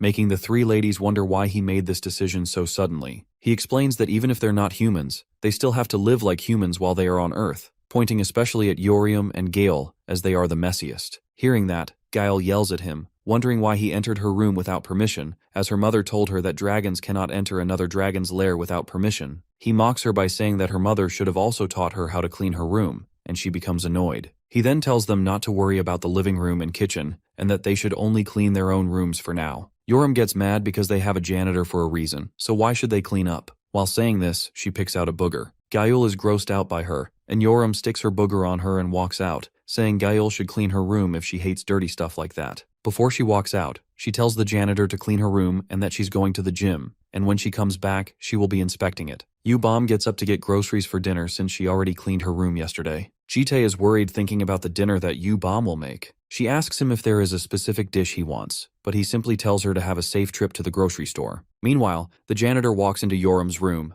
and it is a big mess. He wonders how, even without a nose, he can still sense a weird stench, like the demon world, but worse. He picks up a stash of cigarettes and realizes that this is the reason she wasn't looking too good earlier, and maybe she is trying to train her poison resistance through the cigarettes. As he begins picking up the trash, Maxime shows up and tells him that the cans and plastic have to be sorted separately before being disposed of. Maxime wonders if the janitor doesn't even know the basics of cleaning, questioning whether there is no concept of recycling in Askalifa. This statement makes the janitor think he can feel Demon World energy from him, wondering if that is a clone. Maxime strictly tells him to hurry up. Suddenly Jite shows up, asking what they are doing. Maxime turns to him, saying the janitor wasn't doing his job right, so he was guiding him. The guy in the coat is Maxim from the Demon World, who is used to humiliating those without power when they act up. Jite then tells both of them to clean up because it would be too tough a job for the janitor to handle alone. Meanwhile, the girls are cleaning their rooms. After they're done, Maxim is given a map of Moscow, Russia, and he is told to go there because a demonic human organization named Invisibility is researching a transcendent-type demonic human there. He tells him to wrap up his work in a week and then head to Russia. Once he arrives, he needs to find the commander-class transcendent demonic human named Prototype X, and Maxim agrees to the decision. Just then, U-Bomb returns home with a lot of groceries since she has to feed a lot of people and cook a lot more food. When Maxim begins to leave since U-Bomb is back, Jite stops him, saying that he needs to swap clothes with him. A while later, the food is ready and the girls are enjoying it. Gale wishes the janitor could eat with them, but Urium says he doesn't even have a mouth to eat. Meanwhile, Jite is dreading the sight of the food that has been served to him. Maxim is surrounded by a lot of dead men on the ground, beaten up to death. A man who is pinned to the wall by his hands is yelling at him, calling him slurs and a lowly human. He yells that he would be begging on his knees if he knew who was behind him, backing him up. Maxim cuts his arms off. He knows him well and talks about a professor of the Blue Dragon School, Wei Yuan, or should he mention him as a demonic human affiliated with Invisibility?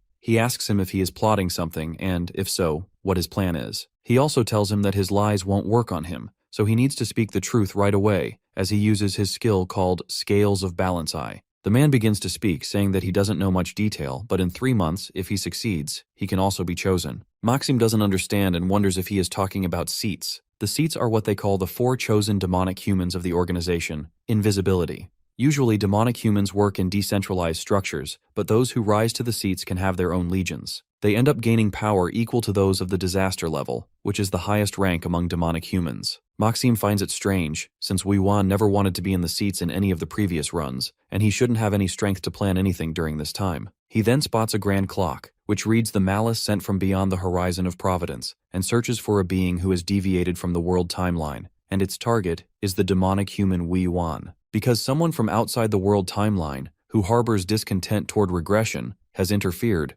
Wei Yuan exists with the finest elements of the past runs and has deviated from the flow of repeated regressions. He realizes it can interfere with everything related to him remotely, because it was for the Guardians, and now it's Wei Yuan. The guy with the chopped arms says that if he spares him, he can get more information for him because he has a sick mother waiting at home. He begs that he won't betray him, but before he completes his sentence, Maxim beheads him. Maxim points at his eyes, saying that the lies wouldn't have worked on him anyway. The guy still would have died even if he was telling the truth. Then he snaps his fingers and causes destruction throughout the entire place. Back to our main guy. He's walking outside, wondering that if the plan would have allowed Wei Yuan to rise to the seats, it must be on a huge scale. This leads him to think it might be related to the lair. He remembers what Wei Yuan said to Yoram about the end-of-year event. He realizes it must have something to do with his plan. His attention then turns to a lady stopping by Gyul, calling the baby cute and saying she has never seen such a cute baby before. The 2 ladies are going crazy over the little girl. Our boy steps in and strictly asks if the ladies have something to do with the child,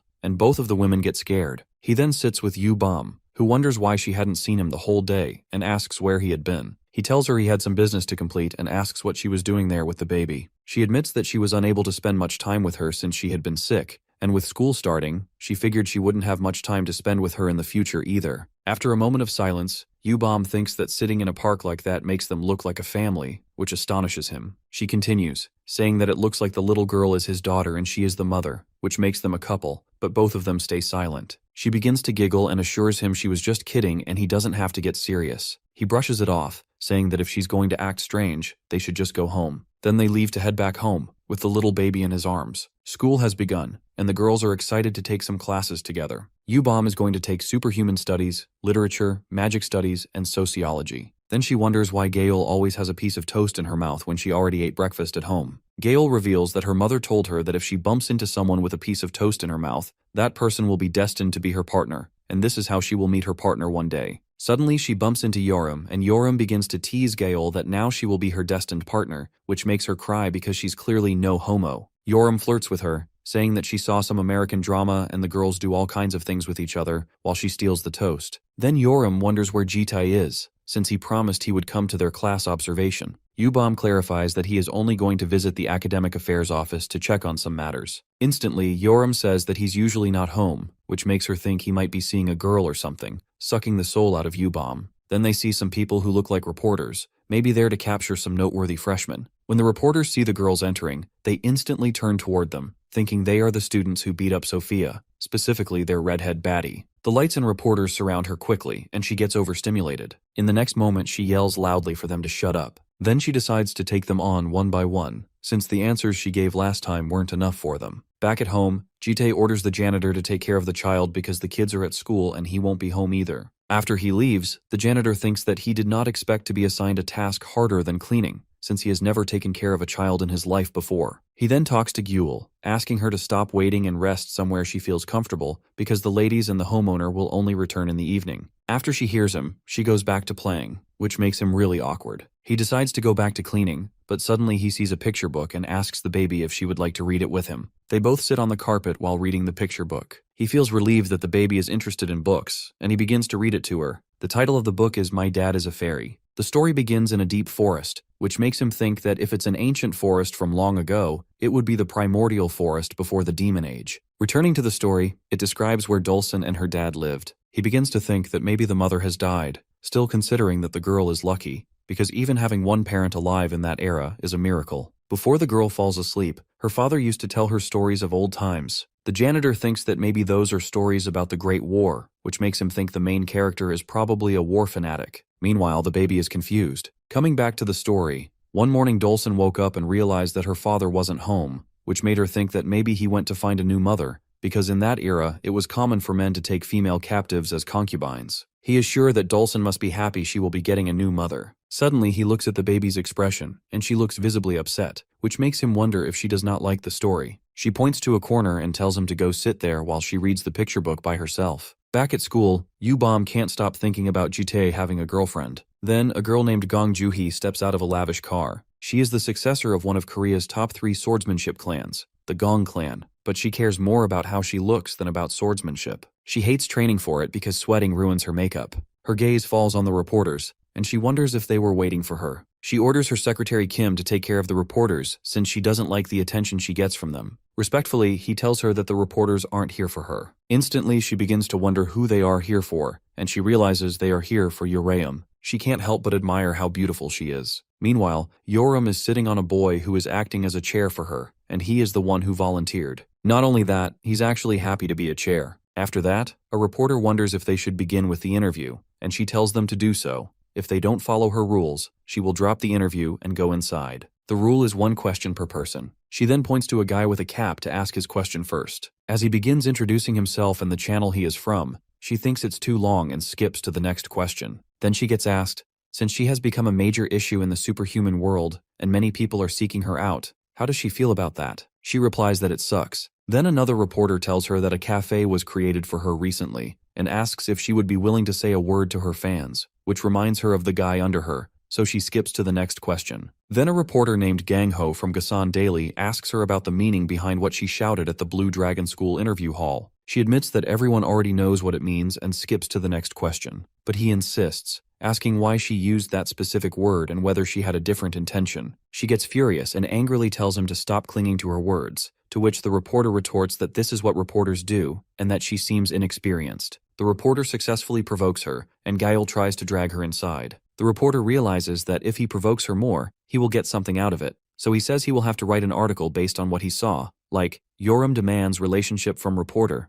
Of course, that provokes her, and she forms a fist, yelling that she will make sure he meets his end before he publishes anything like that. But before the fist can land, Jide comes in and stops her. He calmly asks if she has started trouble, and she angrily yells that it wasn't her, it was the reporter. So he picks her up and drags her into the school while she yells for him to put her down. He then angrily looks at the reporters and tells them not to post any article, which is enough to intimidate them. He then urges the girls not to be late on the first day of school. The entire scene is observed by Juhee, and her secretary wants to find out which clan that girl is from. But Juhee can't stop staring at Gael's honkers. Well, something American is about to begin here. Later in class, the swordsmanship teacher, Professor Kai, introduces himself. Then he talks about the lesson for today's class, which is about the history of swordsmanship and the mindset of those who carry a sword. Yoram seems visibly annoyed, but this behavior is still unexpected from her, since Jitae thought she would get bored instantly and run away. She then brags that she has endured boring dramas till the end, so this isn't even a big deal. The real motive behind her working hard is to break the hooded armor chunk. She is sure she will bring his end herself. Then she turns to Jitae, wondering why he is even taking the class with her, to which he taunts that she is well aware of the reason. She assures him that she hasn't caused any problems and has been behaving normally. He reminds her that she literally tried to beat up a reporter earlier that day. Instantly, she defends herself, saying the reporter kept provoking her, and if he were in her place, he wouldn't have held back either. While she is talking, she tries to lean on him, and he tells her to get away. In a flirty tone, she says that men go crazy after that kind of physical contact, which embarrasses him. He doesn't respond and she gets bored. He thinks she might be finding studying boring, but she clarifies she isn't talking about studying. She complains that a kidnapper should at least be a little interesting. When she first saw him, she expected dopamine-filled days ahead of her, but she didn't sign up for a family roleplay. According to him, a lot has happened on the way to school, which is already stimulating enough. She angrily yells that she meant fighting, killing, and all sorts of things like that, not a reporter harassing her. Suddenly, Professor Kai shows up behind her, saying that she seems a little too energetic today, and the solution for times like this is to stay with her chaperone after class. After she gets home, she is scrubbing some swords, and after a while, she slams one on the ground. She questions why the janitor from home can't clean it since he likes cleaning and wiping, but the janitor is taking care of the baby at home. The redhead baddie then wonders if he ever studied when he was young, to which he admits that he didn't have enough time to study properly. She thinks of him as a screw-up and says it just sounds like an excuse, but he assures her that he was in the middle of a war and was busy trying to survive. She is left stunned and wonders if he is messing with her. It leaves her wondering if there is any fun in his life, and he plainly admits that his life isn't fun. She tells him that if she were as strong as he is, she wouldn't be living such a boring life. Then she questions if he lost the thrill after getting too strong. He calmly replies that life continues and they have to live it, which she finds extremely edgy, and he urges her to keep scrubbing. Later, at night, the girls sit in the living room with the baby. Yoram is solving a Rubik's Cube while the janitor keeps cleaning behind her. She gets annoyed and throws the cube at his face. Yubom realizes that Yo is in a bad mood, probably because of the reporters she saw earlier that day. Yoram admits that it's partially that and partially because of the lack of dopamine. Yo calls Bomb by her name, making Bomb think she might need to be admitted to a hospital. That makes Yo angry, but she calms down and asks Bomb what she lives for. Hearing that question, Bomb turns to the baby, thinking that Yo is finally hitting puberty, which Yo overhears and begins to yell. Then Yo explains that she asked Jite the same question earlier, and his answer was just as boring as the way he looks. Yo believes humans live for enjoyment, and if there's none of that, then there's nothing to live for. She then points at Gale, who looks like she will die of excitement whenever she sees food. And the baby is just happy playing with the stuffed teddy. It makes Bomb think that maybe Jite likes something, but he just didn't tell them. Yo thinks Bomb and Jite are similar because they're both unreadable and really boring. But Bomb says there is one thing she knows. Jite is really shy. Yo can't believe that since he looks like an emotionless psychopath, which Bomb used to believe too, until she saw him in the park the other day and smiled at the thought of his little reaction. That smile creeps Yo out, and she jumps on Bomb, thinking the two of them are doing something suspicious behind their backs, while she tickles her. Suddenly Gale walks in, breaking the news that a huge community on Lair is talking about Yo and that she even has a fan cafe now. When she sees Yo on top of Bomb, with her hand underneath Bomb's shirt, Gale gets shy and runs away, telling them to continue what they were doing. This makes the redhead baddie furious, because she definitely wasn't doing anything homo. The next day, when Jite is changing, Bomb accidentally enters the room without knocking and sees him shirtless. She gets embarrassed, but he calmly asks what she needs. So she shyly enters the room and asks if he could accompany her today. As he tightens his tie, he wonders why she wants to be accompanied out of the blue. She explains that he always goes out with Yo and Gael, and he hasn't even gone out once with her. He knows he can't leave the two troublesome women alone, but he sighs. On the other hand, Gael's mouth is full of food, while she tries to ask Yo why she isn't going to school. Bomb tells them both that she is about to ask Jite out on a date, to which the redhead baddie thinks she probably means as her chaperone. In his room, he thinks that he has never gone out with Bomb, which makes her think he has favorites. He explains that this is not the case. Gale says that his favoritism is bad, but she understands because her mom used to meet hundreds of human men at a time, but she always had 2 or 3 she liked more. Yo thinks her mom was pretty wild for that. Bomb is upset that he kidnapped her first, but he doesn't pay attention to her at all, and it's exactly like when you catch a fish, they stop caring about it. So she is the only one who has been abandoned. Then she cries in Gale's arms, calling Jite mean. Yo assures him that they won't cause any trouble and he can go around with Bomb because he cannot keep monitoring them forever. At school, everyone is talking about Yeo's older sister Bomb, and they all think she is really pretty and that she got a perfect score on the entrance interview. They've heard she's from the Yu family, which is not very well known, making her suspicious. Our boy overhears all this gossip as he is sitting just behind those people. The social etiquette theory class ends, and the remaining time will be spent practicing for social dance. The students think that having dance practice is really embarrassing. The teacher explains that when they become superhumans, they will eventually have to attend formal events, so they have to practice here, so they don't embarrass themselves when they actually have to perform somewhere. Then the teacher orders everyone to pair up in twos. It turns out that Bomb ends up with no partner, and everyone thought the boys would line up for her.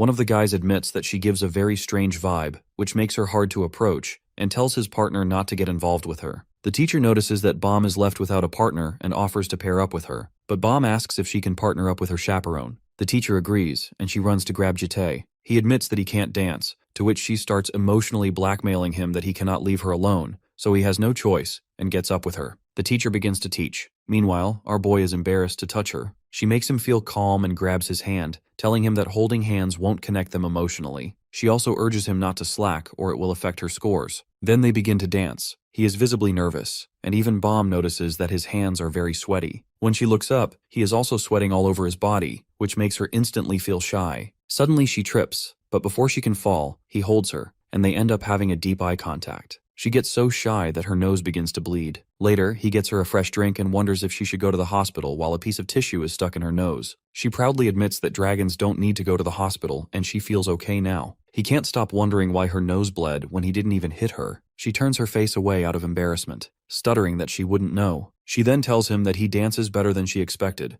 making her wonder if he learned dancing somewhere before. He is drawn into a flashback where he was dancing with a girl who taught him how to dance. Jite looks away and lies that he never learned how to dance before. Bomb gets up from her chair and asks if he has anything to do after school, and he says no. So she asks him if he wants to go do something fun with her, excitement in her eyes. Meanwhile, in the demonic human organization, Invisibility, Moscow, Russia, the alarms begin to blare in the research facility. A human demonic monster is seen running. She tries to escape and contact headquarters, but no matter how fast she runs, she is instantly caught by Maxim. She stutters, asking what he wants from her, and he simply admits that his lord is looking for something, followed by the question, "Where is the Commander Class Transcendent Demonic Human, Type X?" She screams that she would rather die than tell him. Very calmly, Maxim says that he has killed many of her kind, and one thing he learned is that when they are about to die, their true nature starts to show. When the pain becomes too strong, their human behavior sneaks out, and they start to act like a puppet with its strings cut and do whatever the other person says. With that said, he holds her in a chokehold with his powers midair. Maxim communicates with GTA that Type X has already been used for demonstration and sent to the Invisibility headquarters, and this time the type is a female unlike the previous regressions, which were male. GTA wonders if the chief researcher he dealt with was named Vera, and Maxim agrees. After that, GTA orders him to disguise himself as that woman, blend in with the Invisibility headquarters, and find out who X is. Basically, the Commander Class Transcendent Demonic Human Prototype X is a demonic human with the ability to bind countless demonic human minds into one. So the longer it lives, the more minds it can gather, making it a really dangerous being. That is the reason Jitai always prioritized killing Prototype X in every regression. But in this specific regression, things were different from the previous ones, which makes this task really difficult. The Grand Clock reads the malice sent from beyond the horizon of Providence and searches for the being who has deviated from the world timeline. So the fact that X's identity changed must be another deed of the malice the Guardian spoke about. Jite clenches his fist with the aim that he will kill anything that disrupts his daily life. He gets distracted by Bomb when she calls for him from behind the curtain. She shows him the bikini she's wearing, and he wonders what she even has in her mind. She explains that she wants to buy a nice bikini for summer. Since he can't see properly from outside, she tells him to come inside and have a look at her. He sighs that he thought this was supposed to be fun, but it seems like a boring trip. She gets nervous because she was having fun, and wonders if he's having weird thoughts about her. He angrily tells her not to ruin his mood. As they are walking back, she wonders if he wanted to look at her earlier, but he rejects the idea, which makes her think, how could he not want to look at her? She tries to tease him that she should have bought it, but he's not taking any of her bullshit. Then she admits the actual reason she came here. It was for the kid's presents. He doesn't understand what she means, so she explains that the baby's teddy has been completely torn, so she wants to buy a new one for her, and she wants to get gifts for the others as well. Jite wonders what she wants to buy for the others, to which she brings up the idea that Gayul is always interested in buying clothes, so she'll buy a wallet for her so she doesn't have to feel bad whenever she goes out with her friends. For Yeo, she wants to buy something she mentioned yesterday, which is a little weird, so she excuses herself, saying she'll buy Gayul's and Yeo's presents so he can pick out Joel's present. He walks off, and she wonders if he'll be alright shopping on his own. He goes to the toy shop and picks out a bear. The cashier looks at our boy and hardcore judges him. She assumes he is either in his late 20s or early 30s and finds him attractive too. She sees no woman with him, and he seems clueless about baby toys. The cashier is smart and thinks people like him spend way too easily. She walks up to him and asks if he's picking a gift for a baby and how old the child is. He answers that the baby is around 4 years old, and it's not his daughter, but the baby is a girl. The cashier assumes he's the uncle, which is rare because uncles don't usually pick out gifts by themselves. Then she makes him insecure, saying he's lacking a bit of sense when it comes to spending on a child. She guides him, telling him that for a 4-year-old, he should buy a Dr. playset instead of dolls and teddy bears, and that they can bond with a child with these kinds of toys. She also gives him an offer that if he buys this playset, all the other sets will be available at a discount, so he decides to take a look at them. Then she makes him buy a whole bunch of toys for her and assures him that he won't regret it. He pulls out his card,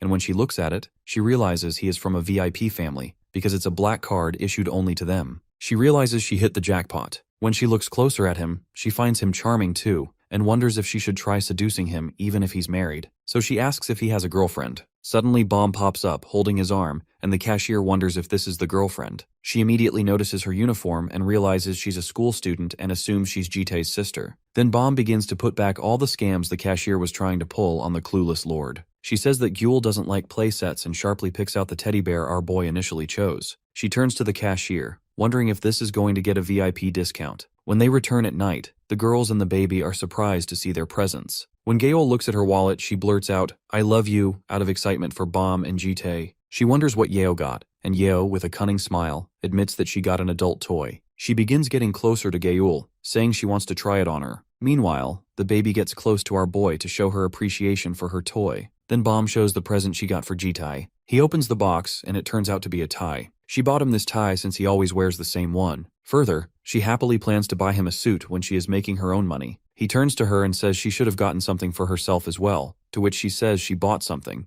but she'll show that to him later. A few weeks later, Jitae turns to the janitor and orders him to take care of the baby, as he will be gone for 3 days. The janitor wonders if he will be going too far. Jitae agrees and admits that Yeo will be coming with him. At school, the anti-demonic human battle simulation has finally started. It will be a 2-night, 3-day survival combat between the students inside a virtual dungeon. The students will be in groups of 3, while their chaperone will be giving them orders. This is called operating, a term taken from the superhuman groups that specialized in monster raids, where a role named operator used to exist. Here, the chaperone will be performing that operator role. Yeo is excited and begins to mock the other students who have never seen real combat before. Jitae tells her not to act so relaxed because this isn't a solo raid. They have a team of 3 who must clear the simulation. She sighs, saying she can only be paired up with someone she likes. 2 students approach, asking to form a team with them, and she angrily tells them to go away. But Jitae inquires about their names. The guy introduces himself as Hisak Sojiro, and the girl as Kim Ji-in. Out of respect, they bow, assuring that they will try their best not to hinder them. Once again, Yeo yells at them to go away, but Jitae ignores her and forms a party with them. She's mad at Jitae, but he doesn't feed into her attitude and tells her to form her own team if she's capable enough. Well, that humbles her. Suddenly, Sojiro gets slapped by a guy who angrily reminds him that he warned him not to be around him. Sojiro apologizes for absolutely no reason, and the bully, named Johnny, turns to Ji-in,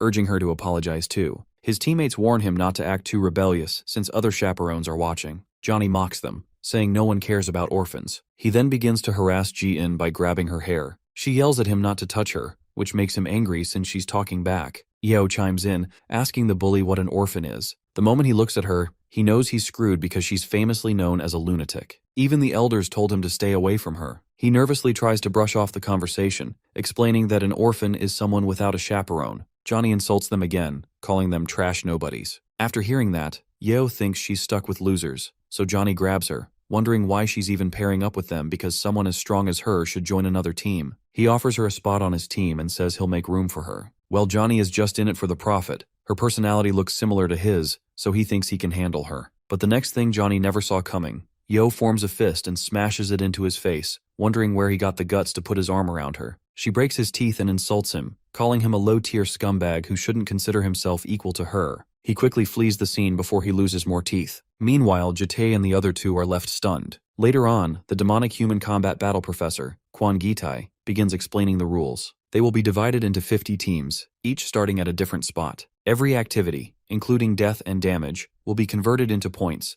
and the points will be broadcast and ranked in real time. If a player dies once, they will respawn at another location after 3 hours. Then, he reveals the name of the virtual dungeon, Ant Nest. After that, he wishes the students good luck, and they begin stepping into the virtual dungeon. The moment our red-headed baddie enters, she's motivated for a battle already. Ji-in wonders where the rest of the teams are. After seeing how energetic Yeo is, Ji-in admits they don't have her stamina, so if she runs off alone, she could get ambushed from behind. Yo mocks them for being weak, but Ji-in firmly states that they need a plan before moving. Again, Yo tries to take the lead, saying they should only cover her and follow her. Ji-in snaps back that this is a team battle, so she needs to show teamwork. Our girl is surprised, and the moment quickly grows heated. Sojiro steps in, calming them down. Then Jitai steps in, asking if they have a target team they'll be taking down. Ji-in knows it won't be easy because every team has an operator, so they won't expose their blind spots. Yo tries to meddle, calling Ji-in negative and telling everyone to kill whoever they find. On the other hand, Johnny's nose is still hurting, but that's what he gets for acting tough in front of Yo. He admits he just wanted to get on good terms with her but didn't expect she was actually that crazy. His teammates wonder if he really planned to replace them, but Johnny insists he only wanted to see her reaction. Then he gets angry thinking about the girl and how he'll deal with her when he sees her again. Speak of the devil, and she appears. Yo jumps from behind and attacks him again, smashing his face and sending him flying into a rock. Their chaperone begins sweating, wondering when she even arrived. He orders his team to prepare for battle, but Yo scoffs and says they're misunderstanding the word battle because this is going to be a one-sided hunt, calling them little doggies.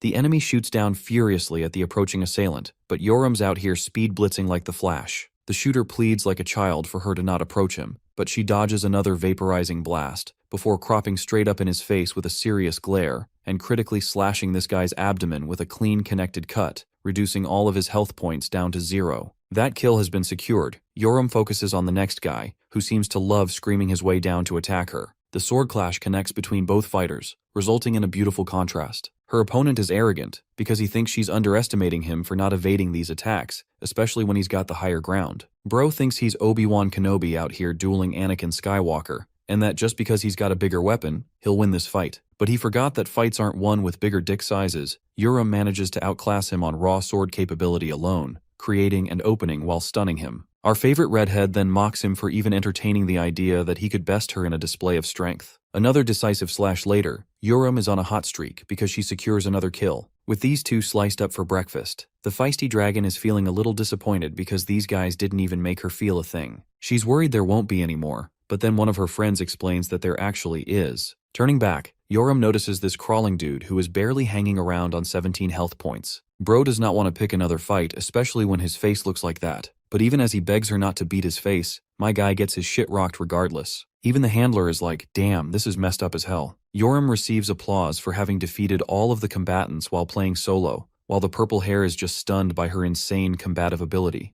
It's not a surprise that Yoram's famous at this point. Even though she's impressive, the girl can't help but notice how impressive her caretaker is. Jitai, the man who couldn't even use mana in this training exercise, managed to catch up to the other team still. Then, he conveniently created the perfect timing for Yoram to go out and deal the perfect finish. In other words, the man is out here deploying Ayanokoji levels of planning as well as his skills, and it would be no surprise to assume that he'd be an amazing operator. With all members of Team 37 vanquished, the team is to respawn with a 3-hour waiting period in a different location. Jitai watches these guys be taken away. He nods at the other guy, before his attention squanders to Yoram's team, who has actually placed 6th on the leaderboards thanks to conquering one team alone. Since the simulation period is still fresh, the other teams didn't get a chance to let loose yet. Then there's Yoram, who soloed a team without suffering any health damage, cropping up bonuses. Her team members giddy around her, calling her amazing, while she goes around and grabs Blonde's face shut, telling him to shut the fudge up because these freeloaders didn't do any work and simply stood behind watching. Her frustration is justified because she was under the impression these idiots were supposed to snipe her opponents from behind. But instead of sniping them down, they just watched like idiots. Yoram is not happy and even taunts them for carrying weapons like decoration. Her teammates apologize for not helping, while the redhead roars at them not to be satisfied with a shitty 6th position. She is fully in the mood to get that first place no matter what, so this is just the beginning to this feisty dragon. The girl is so angry that she even berates the blonde kid for dressing improperly, calling him a kid, while Jite is there to watch all of it like an annoyed parent. Back at home, little Gyul is out here playing with her toys. 2 days have passed since the start of the simulation, and from the mock dungeon control room, each fight is being monitored. The professor, Quan Gitai, is lazy as hell and is celebrating today being the final day of the program. He asks for an update on who's first and learns that Team 50 is hovering behind Team 1. The thing is, Team 1 is already a bunch of second-year elites,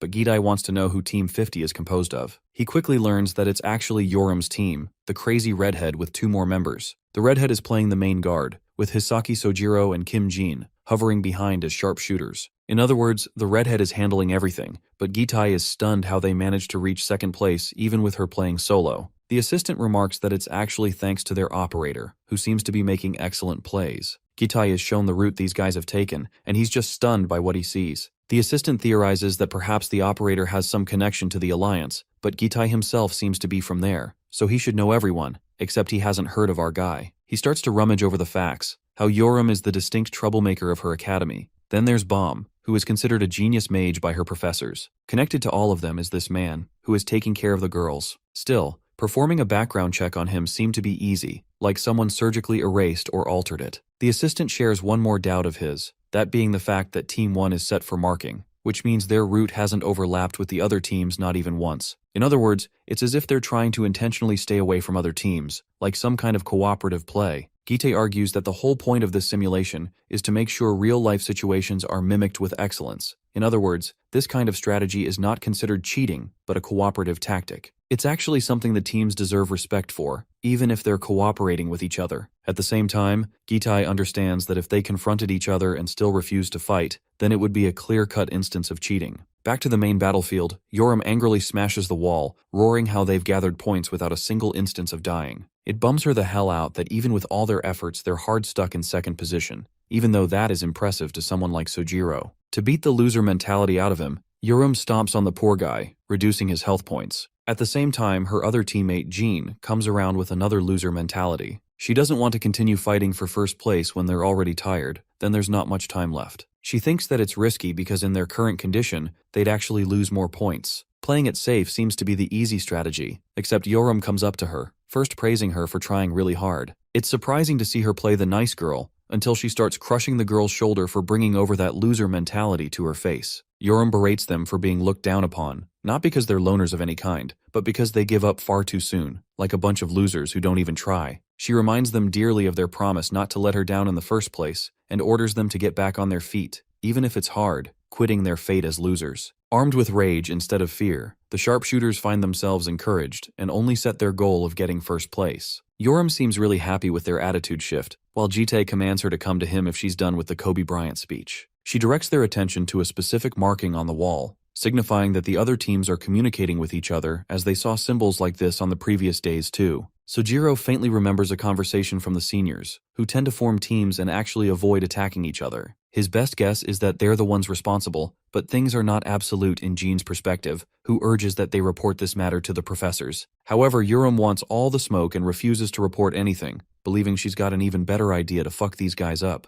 The perspective shifts to Team 1, the group of elites currently residing with first place. These guys are making way with 40 minutes left until the end of the simulation. Fatty assures them that they don't need to worry about Team 50. Their own success is guaranteed if they stay alive. Chick Hair remembers that Yoriam's the party leader, and he's quite impressed with the first year's performance to steal the second position, even highlighting that things could have gone south if they didn't prepare in advance. Except that's the remark that gets their own team leader shaking in shock, with Jessie from Team Rocket over here complaining that Yoriam can't be as good as their own leader. She insults him for making such a shitty comment against Yang Myungho, someone who comes from a proper sword clan and is acting as their leader. Chick Hair apologizes for misspeaking, but the leader simply wants them to keep their guard up for any last-minute encounters. In his mind, Myungho is hell-bent on getting acknowledgement from the patriarch for his clan. That's why he doesn't care about who stands in his way. All he wants is to prove that he's in fact better than Yang Taiha, his brother who he has some beef with. Anyway, the handler comes to reveal a shocking discovery, questioning if they changed plans or something. When Myungho lays his eyes on the markings, this man is utterly baffled. The whole damn cave is now filled with markings, each of them of different kinds. Chick Hair points out the obvious and asks why there are so many and where they should even go. He's angry at the ones responsible, while Jessie from Team Rocket addresses the incoming party. Myungho watches with anticipation,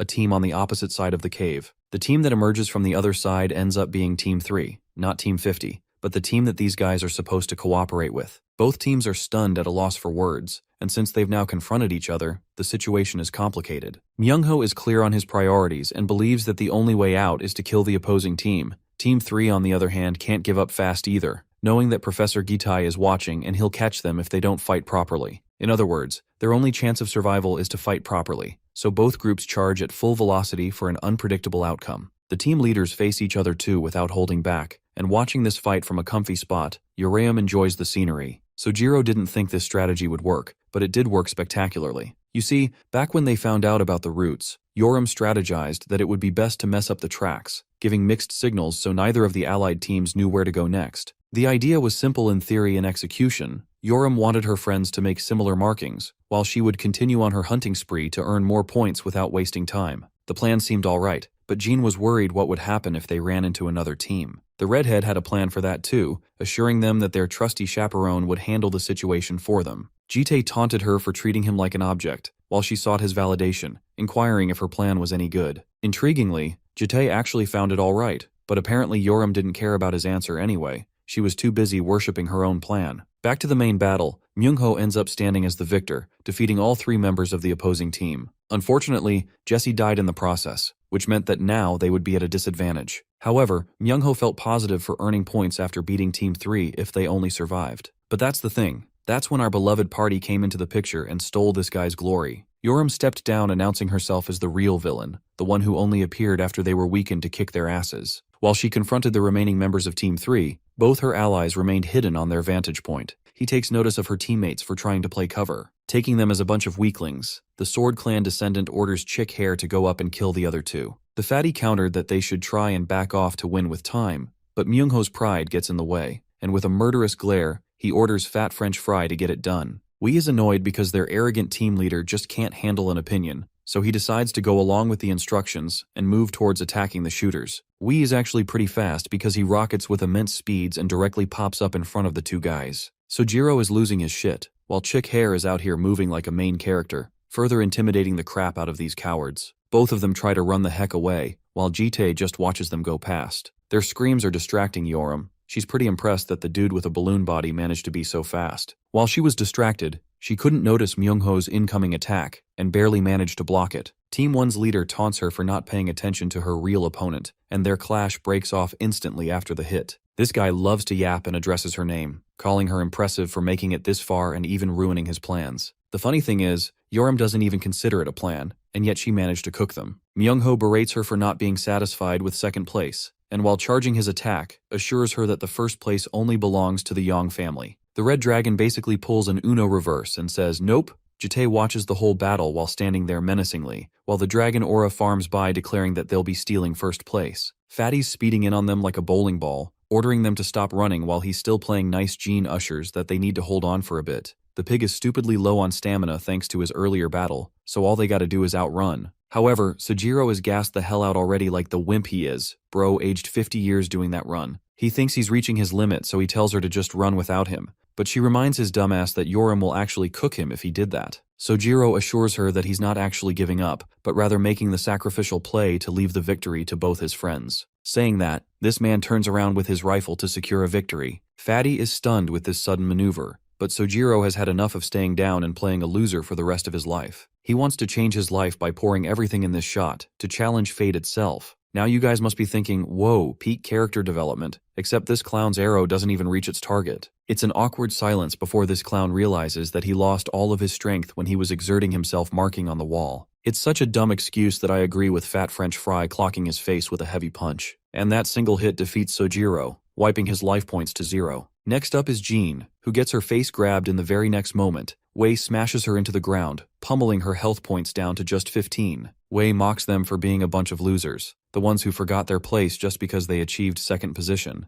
Even in this situation, Jean smiles like a badass and calls him out on his words. Activating her blessing called the Eye of the Sniper, she apologizes for shattering his expectations, and with a gun in hand lasers a shot that distracts Wei. Even after that tough talk, the fatty is confident because the shot missed, and he continues to berate her for even trying to think they deserve first place when they can't even shoot a gun properly. Pinned down, Jean assures him that he's misunderstanding the situation because her shot was accurate just now. While she says this, a boulder crops down from the ceiling, hitting the fatty on the head, knocking him out immediately. Wee realizes that he's been outsmarted. He was never the target with that gun, it was the ceiling. With that hit confirmation, his life points hit 0, knocking him out of the competition. With what health points she's got left, Jean relents that she did her absolute best for Yoriam's sake. Now, only one person in Team 1 remains. However, Jessie also wakes up from her little nap, and quickly asks the handler what happened to their team. The man explains that Myungho and Yoriam are currently dueling it out, while Wei has been knocked out. When she peers ahead to look at the situation, her eyes express true shock. It's because Lil Bro is on the ground,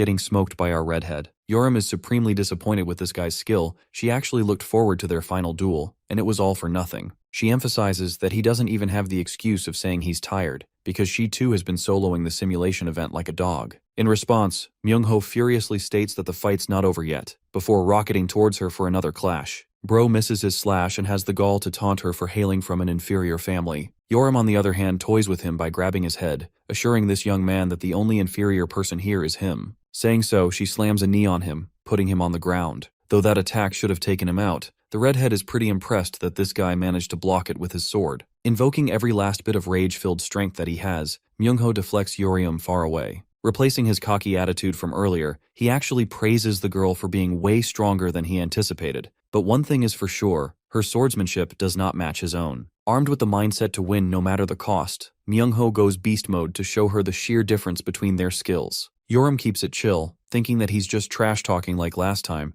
but her face falls flat when she recognizes what he's about to do. Gearing into stance like Manhwa from Jujutsu Kaisen, Myung-ho opens the first form of the Yang family's sword arts, the Rising Dragon. His sword sends out streams of blue lightning spiraling towards the airborne Yoram. Even the handler for Team 1 is genuinely shocked that Myung-ho somehow managed to learn one of the ultimate techniques of his family. Ji-tae is still watching nonchalantly, observing how Yoram is slowly getting cut up from the wind strike. Instead of feeling afraid, the redhead is thrilled to see the Yang family's technique in its true glory. While she's still in a weakened position, Myung-ho pedals forward with surging speed, aiming to finish her off with a single strike. He seizes the moment by emphasizing that not even the best of Yoram's skills can match the ferocity of a famous sword clan. This is bad news because the guy is about to use the second form of his house arts, swinging past the majestic Dragon Blade Flash, an attack that chops up Yoram with several cuts. The fight seems to be over, with Myung-ho proclaiming that he didn't expect to use his sword arts in a place like this. He's spent years and years trying to hone this technique in secrecy, and it seems like his efforts bore fruit in a proper situation. Now, Myung-ho believes he will receive official acknowledgement from his family, thinking that he's finally succeeding Yang Taiha. But while he's on his high horse right now, Bro's sword tapers clean off from the middle, stunning him. As for where the other half is, Yoram rises like a demon in cold blood. The blade is in her mouth. You see, she wanted to find out what was so special about his family since he couldn't stop talking about his stupid family. Descending with speediness, Yoram denotes that a sword family is plain useless if it doesn't even have access to their weapon. Creating a sword art form of her own, the redhead invokes the 999th technique of the Yu family, and its name is beating the shit out of a yapper.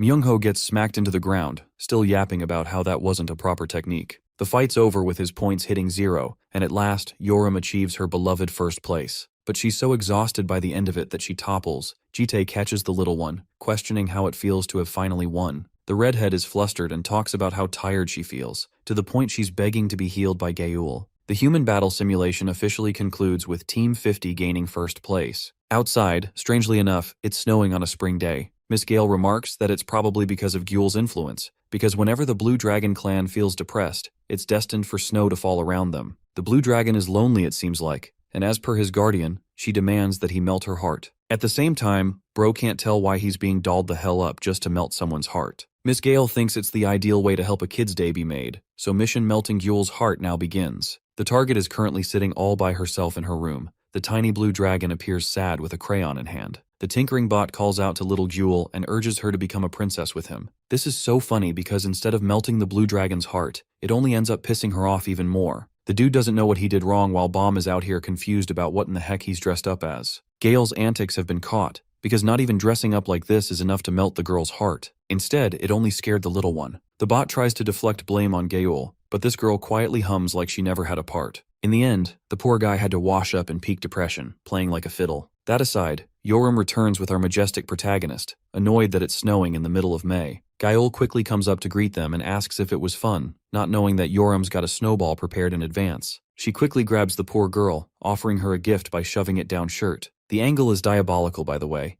Yoram also states that she mixed dog poop into the ball, and let's just say I'd be washing myself with bleach after that. Bomb is focused on her crush, praising him for working hard, while Jide takes notice of the tiny blue dragon. Apparently, she's prepared a cute drawing for him, a present for their caretaker. Jite looks at the drawing, one that outlines all of them in the spring. He notices Gaeul, Yoram, and Bomb alongside the janitor, but the cutest part of all is Jitai holding Gyeol. It's almost baffling to this guy because he can't fathom why it's him. Just watching a picture of himself like that is enough to make him smile. To reward the girls, he offers them a 3-day-long trip to have some fun. Bomb is excited thinking that he's being generous because of Gyul's drawing, while the same blue dragon who was depressed earlier crops up a smile. Thanks to her mood settling back to normal, the snowfall stops, resetting the spring weather. Aside from that warm little bonding moment, the scene cuts to Russian land, Severobaykalsk. 20 years back in the time of the Great War, this same land was once used as part of the facility. But right now, it's just a secret location where people avoid touching. And this just so happens to be the vacation spot, because Gyul is chilling out here with her beach hat, questioning how the mister managed to find such a gorgeous place. Jitai shares that he cleared a dungeon and found it through that, while Urium expresses her complaints that they had to drive all the way here instead of just teleporting directly. Bomb thinks it's more realistic and enjoyable to travel in this manner, but she's curious where he's headed next. Jitai explains that he'll be pitching them a tent and collecting food, while they can enjoy themselves here. Bomb is always looking for a reason to involve herself with him, so she wants to come, but he rejects her, instructing that she watch over Gyul instead. She sulks in sadness, while the ever-so-observant Urium notices this interaction. Our guy goes up and sets up the tents, working his way through.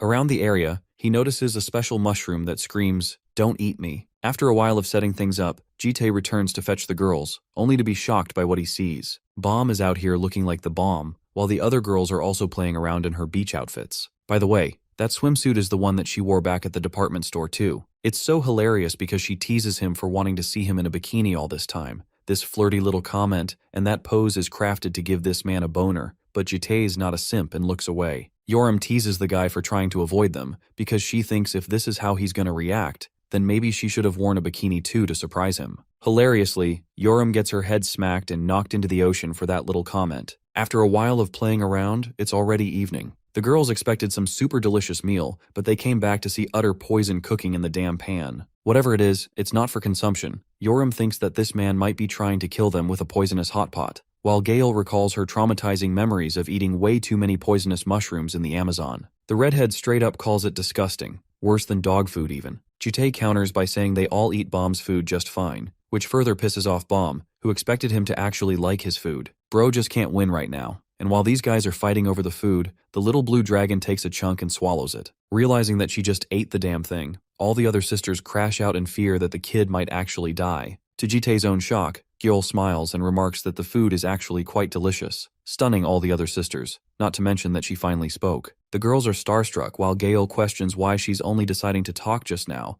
but then figures that maybe the little one just didn't want to talk this entire time. Urium buds in and makes it seem like it's the problem of the golden dragon for being an annoying yapper, even though Gale denies those allegations. Jitai is curious how Bomb knew, who explains that she's heard the child speak a few times at home, but she didn't say anything out of desire for everyone to see on their own. What amazes the green dragon is how the little one wanted to impress Jitai most of all, the same man who sulks in his memories, recalling how badly he tortured her and stomped on her in his past life. He reminded her that this was her cage forever, even though she begged him to spare her, stating that he would eventually need her. The comment graces him like the gentle wind. He looms over the little girl, who speaks once more, expressing great joy for the food. This kind of expression is something that Jitai couldn't experience in all the other lives, and all this time, this man has refused to regret the past where he treated her harshly. After all, for any kind of regressor, regretting means death. That's why the regressor always reminds himself, even Jitai, that what he's going to do in this life, he's going to make sure the little one grows up healthy. It's such an amazing scene because he embraces her with such gentleness. The scene ends with the girls finishing up food. Urium's still not satisfied and wants more, even though earlier she was the first to say how terrible the meal looked. Since Jitai cooked, Bomb thinks it's a great idea to clean, but the redhead is a lazy bum who wants to smoke. The scariest sister casually grabs her shoulder with a calm temper, ordering her that they'll clean together. Just a single touch is enough to put her senses on alert. Urium agrees and casts a summoning circle at once, before pulling out a certain someone from it. It's the trusty janitor, who is forcibly summoned. At first, Bro gets in the feels, thinking that they were missing it at home, so he sheds tears of joy. But then, the girl happily points him towards his beautiful task, an ugly-ass mess of a stove ready to be cleaned. The redhead tells him to get it done quickly, and the poor guy has to do it all by himself, only for Bomb to come along and help too. Even Jitai can't believe that they summoned the janitor just for this task, but Urium thinks that anyone complaining should just go up and help clean. Sensing something from nearby, he orders them to go inside the tent fast. They're confused when a figure pops out of the shadows, suddenly ruining all of his mystery with a loud hello. Yoram and the girls are confused, calling him an average boomer in the woods. Jite politely states that they're on a family trip, and discovers that this man is also here with his pregnant wife and child. The excited man is shocked that another person managed to come here with how few people know about the location, but our boy is locked in and provides him information about the Abaddon mushrooms. You know, the mushrooms that they ended up eating all. The man is stunned before revealing that he's the one responsible for actually planting them, to the point he didn't expect someone to just pop in and eat. Feeling responsible, Jite rightfully apologizes, but the man thinks it's fine because he left them without marking. From one look, the redhead comes up to confess how this dude actually looks pretty damn strong. Our guy doesn't even know how powerful this dude is, and in his mind, reflects that he didn't intend to confront the 9th most powerful superhuman in the world, Myung Yongha, the Druid of Regeneration. This guy is actually one of the rarest nature-based superhumans personally handled like a national treasure, and in all of Jite's past lives, he remembers having this dude as an ally, and at some point, even a scary enemy. Compared to all the other events, Jite doesn't remember too much, but he remembers one key detail. Yongha always worried about his pregnant wife, which implies the mushrooms were for her. Activating his space-breaking inventory ability, our boy grabs something and throws it towards Yongha to catch. This is actually a 1,000-year-old ginseng with adequate healing properties, a gift to make up for the mushrooms. Just looking at it causes the man to bow down in deep gratitude, because even Jite understands this thing is much more valuable than the mushrooms. Instead of letting him go, Yongha asks if the guy has some free time to spare because there's a gorgeous region up ahead, pitching them to see it together. Even though Jite is about to decline, the girls run up genuinely excited and want to visit, putting our dude in a difficult spot. To make sure these girls are safe, he puts a belt of wood around their bellies just to be safe. Both dragons are confused as hell, while Jite watches the two get tangled away like a bunch of brats. With her husband apart, Myungho's wife apologizes for her husband's occasional childlike behavior, but Jite's okay with that and assures her to go on. He watches her leave, which actually leaves Bomb and him some time spare. The green dragon remarks how it seems like a family trip, one so different from their own. Jite doesn't even pretend that theirs is a real family. Bros out here colder than Lloyd Forger. Still, Bomb argues that their family is missing a mom even though all the others are her younger siblings. And get this, to riz this man up, this girl literally puts off her hair tie, sneaks up to his face, and boldly whispers that she wants to be the mother. Not even our boy can survive this riz. Her sly little comment with that close of a distance is enough to leave him sweating bullets. Bro's so speechless that Bomb actually laughs, before telling him that it's all a joke. Bro covers his ears to conceal his red ears, while she continues to fluster the hell out of him. That romantic moment aside, Jite's servant returns with some information on Prototype X. Back to his work mode, he ushers Bomb to catch up with the others, while he himself turns the other direction to handle a sudden affair. With him leaving, the green dragon wonders where he's headed, while the janitor makes a dead joke stating that it might be the bathroom. Bomb is unimpressed and goes murder mode on the janitor for making a joke on her hubby. Let's take ourselves to Moscow, Russia, where a certain lady is expecting a visitor. This happens to Jite's servant, while the man himself arrives for a quick break. The servant assured him that he didn't have to forcibly come, but our boy wanted to take a break from the trip.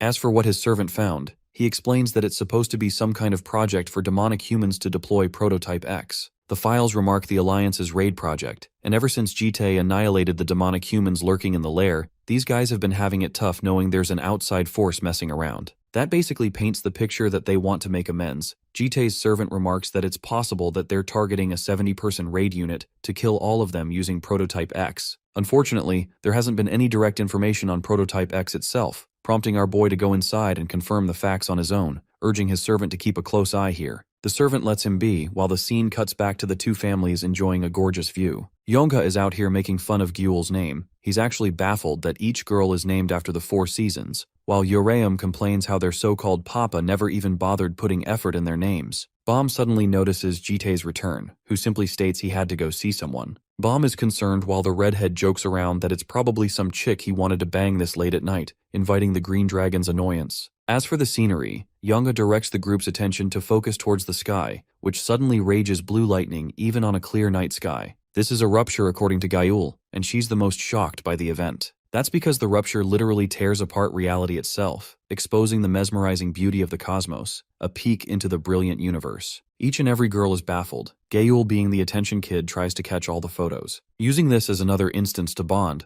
Bomb asks if Jite has seen anything like this, but our boy merely denies it. That's actually when the green dragon watches his silhouette in his regressor outfit for the first time, enlightening her with newfound information. Before she could say anything, the stars begin to collapse from the sky, creating yet another gorgeous moment for the audience watching. Gale, Yoram and Yongha's family are rendered speechless, while Jitai carries the little blue dragon, who is so laser-focused on the scene that she speaks again by calling it pretty. With the closing of the night, the next day props up, Jitai bids farewell to the 9th superhuman and his family. The man is such a romantic that he shares having confessed to his wife to this location too. Jitai calls this memory of his romantic, utterly baffling Yongha because he never even expected a guy so nonchalant and cold to say stuff like that. Out of curiosity, he asks Jitai if there's someone he loves. And what do you know? Bro's gaze instantly goes towards Bomb, before stringing back to a memory of his past lover. Remembering her, he denies loving anyone, and out of nowhere, Yongha's wife starts coughing blood relentlessly. Fearing the worst, the poor guy opens up a portal to leave for his wife's sake, while the little kid misses Gyul already. Back to our family, Jitai urges the girls to get ready to leave too, but it seems that the spring dragon is pretty depressed and shaken from last night, until he grabs her and asks what's up. She doesn't say anything except switch topics, and reveals how sad Gyul is for leaving. This is tough. Jitai watches the little one face her reflection, so he comes along and collects some water from the lake, a way to create a souvenir or a memory for her. Then he tells her that they'll come back another time, giving her the bottle and making her happy again. While they're having their chill moment, Yoram is shouting at them from the car for taking so damn long. That aside, we shift to Yongha's perspective with his family in the hospital. He's worried sick to death, until one man comes along to assist him. This is the first returner, or rank 2 on the global leaderboards, BM. BM slurps on his delicious juice, while the two friends share a good time for meeting after a long while. The second strongest ranker remarks that he's on a short-term stay and has to leave, but he hastens to ask if the condition flared. Yongha replies by confirming that it happened during the camping trip. 10 whole years have passed, and despite the advanced developments of the magic and technology sector, no one can accurately pinpoint what is actually wrong with his wife. Back during the time of the Great War, she fell, and he regrets not being able to protect her for it, and now some kind of ancient virus is dooming her life. BM tries to play the part of the good friend but doesn't read the room because Yongha is furious, roaring that he doesn't care about titles like the highest ranker. The man weeps like a child, expressing that his lifelong and only desire is to see his wife Hawan healthy again. Honestly, bro is such a G for that, while BM snoops around to check if he's really crying. Normally this dumbass is always laughing like an explosive ogre, so it's rare to catch him like this. The only other time he cried is when Hawan gave birth. BM recalls it was such a funny face, while the poor guy is begging to be comforted in his misery. While leaving, BM tosses an object in his hand, urging him to try it at least once. He doesn't explain the contents, but apparently it's really difficult to even get his hands on. With the sphere provided, BM wants to leave and tells him to say hi to his wife for him. That's when it hits Yongha, who remembers the 1,000-year-old ginseng. He urges the mad scientist to come check because it's something unique, something not even he's seen before. Those words stop him dead in his tracks. Bro's human curiosity gets to him because now he's really interested. The scene cuts back to our family again. Gyul is watching her sisters go wham and bam, while herself is out here wearing shades like a mini version of Gojo. Suddenly, the little one watches GD call out to her, urging that they play. And I think we can all agree that we need this man's ab routine ASAP. Swooned, the little one dashes full speed on her teddy bear, using it as a surfboard before plopping right up top and jumping into Jitei's hands. The man seems happier than ever. His expressions are unlike anything she's ever seen before as he praises her for being so cool. The endless compliments drown the little one, who is knocked the hell out daydreaming about the perfect trip. While she's out cold hugging the bear, our boy quietly slips out and shuts the door. Currently, the janitor is also asleep. Yoram is just knocked on the other side of the bed. With playtime over, he now has to leave all dressed up in his aura farming fit. Suddenly, he senses the spring dragon and questions why she's up. Bomb complains that she wants to tag along, but he doesn't want to take her. But she's concerned that he's going on a mission based on why he had to leave yesterday. From those words alone, Jitei sharply deduces that her providence ability must have allowed her to see certain events. Bomb begs him to take her because she knows he'll need her help, but this man plays solo and coldly rejects her. Words don't seem to work, so the green dragon crops up behind his back, whispering that Jitei treats her like a child who he needs to protect, that he shouldn't show her horrific things. But she also reminds him that they won't just be happy with just the good memories, and personally for her, she wants to see both good and bad since she's the green dragon. Thinking it over again, Jitei refuses to entertain her and sets off, stating that he'll return soon. Left with an emotional gut punch, Bomb asks him a burning question, inquiring what he would do in a situation where he would be in pain at the cost of completing his mission. And my glorious king straight up says that he'll still do it, even if other people hate it, or if it hurts them, he'd still do it. Suddenly the light turns on.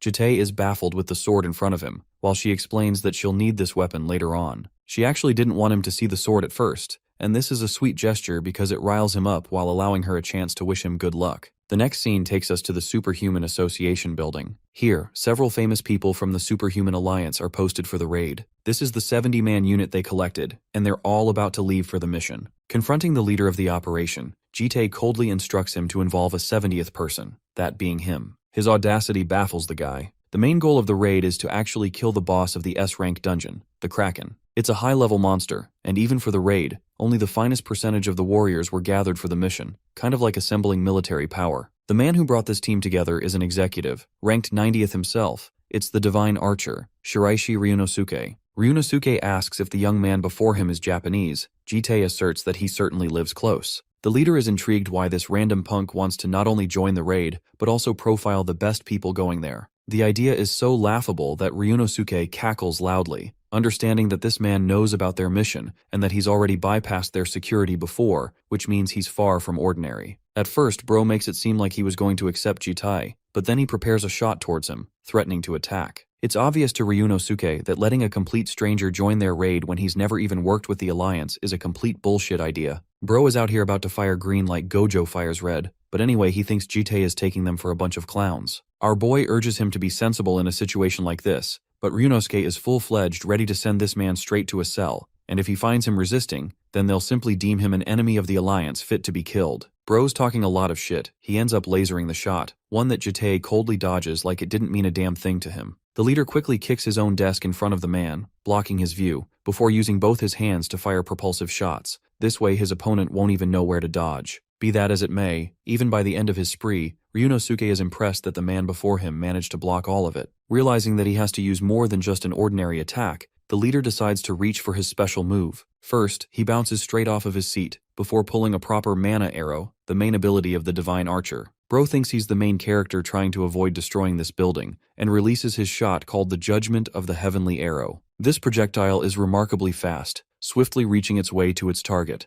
a man who appears unamazed. Jite casually steps aside before catching the bolt without even breaking eye contact, a way to taunt his opponent. Ryunosuke is only just starting to realize that this man is built different and he fucked with the wrong person. Actually, our boy sends the same arrow back to this guy's face, slamming him into the wall with incredible offense. The archer's own projectile renders him purely exhausted. This fight's over and he's like a dog about to be put out of his misery. Looming over the pretentious leader, Jite wonders if he managed to persuade him somehow. Hilariously, Bro still has the gall to say no, but our boy is okay with that possibility too, threatening to wear his skin if it came to that. Giggling, Ryunosuke slyly remarks that his skin is quite thick for an old man, before popping the use of an ability called Radiance. He thinks this thing is supposed to surprise Jite or something, and like a chicken, Bro runs the opposite direction to try and escape from the boogeyman. Ryunosuke is aiming for the emergency warp machine to transport him directly to the headquarters where he can report this mess. But the moment he tries to slam open his way into the room, my guy comes up with a disappointing discovery. His escape plan failed from the start because the warp machine was already destroyed. While he's processing his shock, an energy blade casually makes its way next to his neck.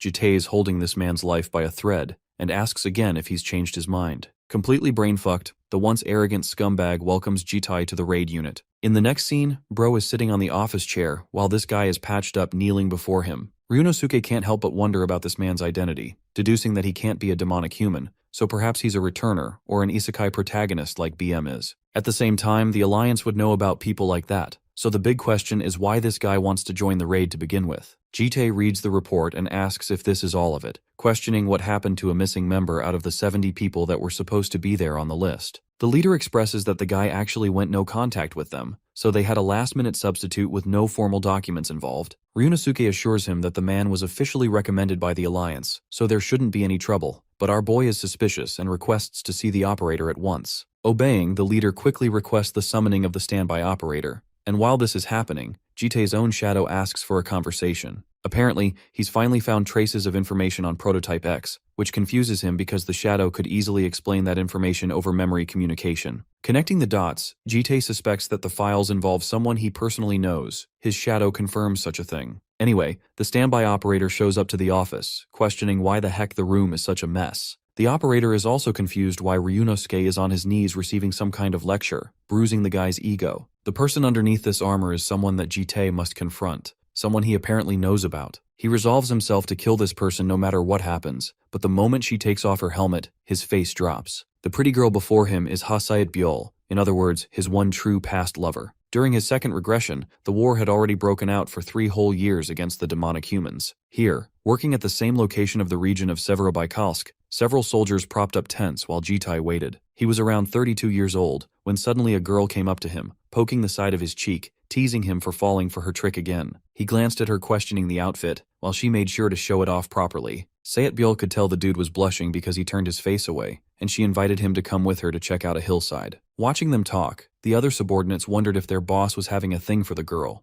because from a distance, it definitely seemed like they'd been dating. At the same time, they wondered how Sayat Byul even managed to join the corps when she looked so young and pretty. That made them question if it all happened because she wanted to pursue her crush, but that possibility is shot down when it is revealed that she actually took care of some kids at the orphanage. Tragedy struck at the start of the war, annihilating the orphanage and reducing the kids to red paste. That marked a turning point for Sayat Byul, who awakened as an operator-class superhuman, eventually finding her place to be in the corps. What's shocking is how she managed to appear smiling all the time, but then again, everyone after the events of the war tried to cope and had some tragic past. That night, Jitai found the excited girl waving her to come over, stunned that he actually did come to find her here. Bro thought that there was nothing special about the place, but this girl was out there swooning. Sayat Byul remarked that a pretty moon was here alongside her gorgeous face. Despite her best attempts to flirt with him, this man did not get bricked up at all, so she embarrassingly explained that there's something else she wanted to show him. Her blessing allowed her to detect danger, immediately killing the mood and turning Jitai into murder mode. Sayat Byul told him to tone down his super serious mode for 1 second and simply focus on listening with his eyes closed. He followed her instructions, while she remarked that her blessing actually allowed her to detect something more than a threat. Thanks to her senses, she is capable of sensing someone's beating heart. Before Jitai could grapple with what she means, the rift opened up, showing us the same universe of falling stars that he saw with the dragons, except this time, this guy was starstruck. Using this as her moment, she quickly leaped up and hugged his body, confirming that indeed his heart was beating loudly. At that moment, a rush of emotions came over to him. Jitai grabbed her face and kissed her underneath the falling stars, marking the confirmation of their romance. Hilariously, the girl told him to go and apply some balm because bro's lips are chapped as hell. Really pursuing his feelings, this man straight up confessed that he wanted to marry her after the war ended. She thought it was shocking for him to say that, and she was willing to follow through with it too. They even made funny pregnancy jokes because Sayat Byul found the idea scary and teased him to give birth instead. And get this, Jitai even agreed to it. This man is a lover pro max. Well, their excited love life came to a heartbreaking, gut-wrenching ending. You see, not only did she die a brutal death, the one slaughtering her was Jitai himself. All of his friends were dead. While his body was puppeteered into the act, he begged the perpetrator to please stop, but couldn't stop himself from driving swords into his own lover's body. Jitai screamed in agony. This is possibly the scariest freaking end to a romance I've ever seen. The one forcing him to do all of this happened to be a disaster-class demonic human, Hasegawa, who sickeningly enjoyed the melody of his screams. But this is just something he wanted to use against the regressor, the one who gave them so much trouble all this time. Of course, Hasegawa knew that Sayat Byul wanted her lover to live, so he left him alone. But this was even a more sinister ending, because this way, Jitai had to remember his fate until the end of time, a reminder to never mess with demonic humans ever again. All this man could do was watch his lover's lifeless body, a fate so agonizing that he took the sword and drove it to slash his own neck, ending the second regression. The system called for his failure and rewound the world once more. By the way, all of those memories are currently drowning him, as Sayat Byul questions if he's alright because he spaced out after a while. The leader loses his marbles and begs her not to upset this man. As for the current Jitai, he reflects how the grand clock, the item of regression, purposefully looks for individuals who stray from the timeline of the world. Using its authority, he checks on Sayat Byul, only to discover that there have been a number of changes in her life this time. For example, the orphanage collapsed not because of the war, but because of superhumans, fueling her revenge and forcing her to create a contract, allowing her to be reborn as a demonic human. And get this, the demon she contracted herself with is the all-powerful 7th monarch of the void, Rakshata. The item also warns him that she might remember fragments of some memories from the earlier regressions, but instead of letting his emotions govern the situation, Jitai consolidates himself that he needs to kill X no matter what happens. Back to mission protocol, Jitai confirms his position as Wingguard, and instead orders the leader to change it to Operator so he can work alongside this girl. After all, his only mission right now concerns killing X in any capacity. This transitions into the dungeon at Hithea's Ocean, where portals open up and the raid army descends forth to confront it. Ryunosuke is among them, alongside the girl, who actually has her senses sharpened around this man. Jite readies his sword as the Kraken subjugation mission officially takes off. The rest of the party members find themselves confused at the sudden inclusion of Operator Jite, especially since this man came at the last minute. They're worried that he'll be a liability, but they trust Ryunosuke's decisions in the end. The leader assures Jite that while some of them have doubts, it shouldn't be too difficult for them, but he's worried if he'll cause problems here. Our boy remarks that he has no intention of doing that. Ryunosuke urges him to just deal with his business and get the fudge out. What's interesting to Bro's ex-girlfriend is how shaken Ryunosuke appears to be around him, signaling that maybe he's really high up on the ranks, perhaps because he's great at handling dangerous situations. Satebiol remarks that she herself is afraid of the water, and that it's actually her first time in a dungeon situation like this. Out of fear, she urges him not to abandon him in case he sinks. Hilariously, the same girl quickly dashes away to address nature's call. Watching her leave, Jite is filled up with his past lover's memories. She was just as nervous back then too, trembling at the mere sight of blood. But one thing is for sure, she definitely did not fear water. This means the bitch is lying, prompting him to activate his ocular ability to detect the truth. Now, the reason she doesn't exactly recognize him despite having previous memories is because she's a different version of the girl he knew. Even then, the woman is insisting on trying to pretend to be the same woman from the past, which means her real soul is probably hung in a contract with the 7th Monarch of Void. The girl in front of him is just a mechanism. The Monarch is looking for a way to torment Jitai by forcing him to kill his own past lover again, a way to break his resolve, his confidence. Emiya Kiritsugu is impressed with the strategy, but bro ain't gonna fall for that bait. Speaking of which, the Kraken pops out of the ocean right then and there, terrifying the heroes. The titanic beast stuns them with its leviathan-like presence, engulfing the entirety of the land with its boundless tentacles. Ryunosuke is frightened because this massive creature is way larger than the reports he received. Giving his first order, he demands the team to quickly kill the fucker so they can catch some drinks. Yeah, bro's plan of attack is to just attack, craziest IQ I've ever seen. Anyway, his forces bluntly charge at the monster with hyper speeds. The first attack is made by the Divine Archer, whose projectile sweeps and pierces a clean headshot right above the Kraken's head. 3 superhumans jump up top for some melee damage. The creature tries to fight back, but their overwhelming numbers slash everything it has to offer. One hero rips its eye open, enraging the beast in a retaliation strike. The monster overwhelms them with one swing of its tentacle, effectively wiping out some of them in a single hit. Next up, a fleet of sorcerers chime in to try and restrain the Kraken's tentacles, while support superhumans try to buff up the effectiveness of each spell. Ranged sharpshooters are firing from a distance, while operators are desperately trying to expose the monster's weakness. The Kraken may be shackled, but not for long. The chains are ripping apart. Even the mages can't hold for long. Ryunosuke begs Operator Jite to expose the weakness, and this man dryly responds, telling them to target the beast's left eye. After all, when one of them hit the monster's eye earlier, it wailed in agony. This is the funniest part, because Ryunosuke is pissed off at such an explanation, so he demands Setbiol's summoning.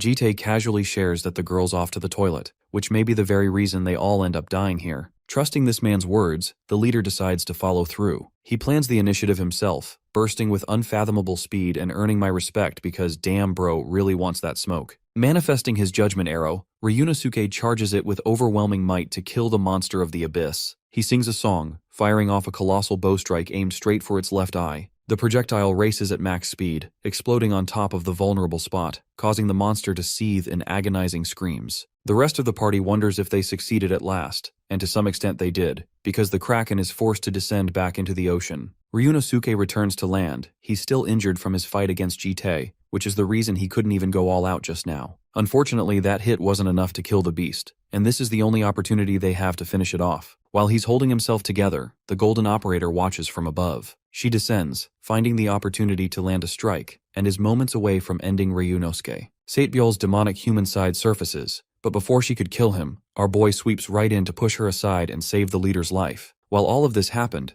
Ryunosuke didn't even comprehend what went down. The operator sinks into the ocean. Setbiol's demonic nature surfaces, angrily questioning how long Jite knew about her plans. Finding his own closure, our boy assures her that Setbiol doesn't know him at all. He had regrets and lingering feelings in the past. Both her and both him of the second regression. They died. They died by his own hands. Hearing those words, the demonic human carves up a malicious smile, ecstatic that this man does know about her real identity. It happened on the battlefield. Setbiol and Jite were meant to be lifelong lovers, but like Andrew Garfield's Spider-Man, he ended up killing her. She even taunts him for having rough lips back then, and literally tries to strangle his ass the next second like the average girlfriend on her period. The demonic human tries to deliver a lethal strike, but this man ain't a simp and blocks it, forcing her to grow tentacles from her back and reveal her true form. Prototype X enters her final form, a terrifying vampiric woman fused with spider limbs. Going full Kaneki on his ass, she throws her Kaguni at him, but he aura farms and rips clean through them, gliding in the water. Except, those same ripped tendrils return to strike him on the flank, forcing Jite to block again. The demonic human goes on the offensive, knowing she's cornering him, forcing him to repeatedly fight back. It actually stuns her that he's become so much more powerful from back then, because if he had this same strength back then, he'd have saved everyone. She says this while managing to block his attack. Satebiol curiously wonders why he's only defending and not leading the offensive. She thinks that perhaps it's some guilt forcing him back, driving him not to kill his past lover once more. After all, back in his second life, he literally stabbed her eyes out. How merciless his attacks seemed. In an effort to force him to succumb to his feelings, she haunts him by saying it felt cold when he stabbed her relentlessly. The Grand Clock senses the involvement of an item outside of the timeline, one called the Armax Longsword. This weapon shatters those illusion and rips apart the demonic human's limbs, piece by painful piece. It's his way of saying he doesn't give a damn anymore, while she's the one in agony this time. Jite senses that his clock is actually amplifying the strength of the sword. He wonders if it's because of the malice he personally extracted from one of the Guardians. This makes him remember Bomb again, and also helps him realize that she foresaw this kind of future. Thanks to this weapon, our boy doesn't even have to kill Setbiol's soul when he can directly target the malice affecting her. In fact, the demonic human is already losing control, but Jitai goes on the offensive one more time, ordering her to stop manipulating the poor girl's heart, ordering the demon to come out already. He renders another powerful swing, obliterating her and rendering her demonization further apart. The demon is now cornered. It knows that things are looking bad, so it gazes around and finds the injured Kraken from earlier. This is the missing piece after all. Jite isn't a threat if he can't hit her, so she launches herself directly towards the Kraken, landing on top of it. And then, she extends her tendrils and stabs the monster to siphon its energy. This helps the demonic human take total control of the already weakened boss monster. Jite is rather surprised that she's capable of manipulating the mind of a beast in this life as well. The demon inhumanly roars his death, throwing a dozen tentacles aimed at him. Preparing for his next maneuver, Jite coats his badass sword with the second form of his formless sword ability, cloaking it with darkness. He raises the weapon up high and swings in a way that it shoots out chains, attacking every tentacle and cutting it down. The demonic human watches the depth of his darkness. It's the only ability that she doesn't recall from her memories, but she can tell from the torn limbs of the Kraken that this thing is not mana, nor a blessing. It's as if the darkness is created from an intense hatred. Its own design is a representation of murderous intent. And as he charges to finish her off, the demon is only left estranged, questioning how on earth this man happened to achieve such boundless strength. At the final moment, she shows Setbiol's innocent face, calling him a monster before her own face is ripped clean. Imagine a literal demon calling you a demon, bro, is the John Wick of this universe.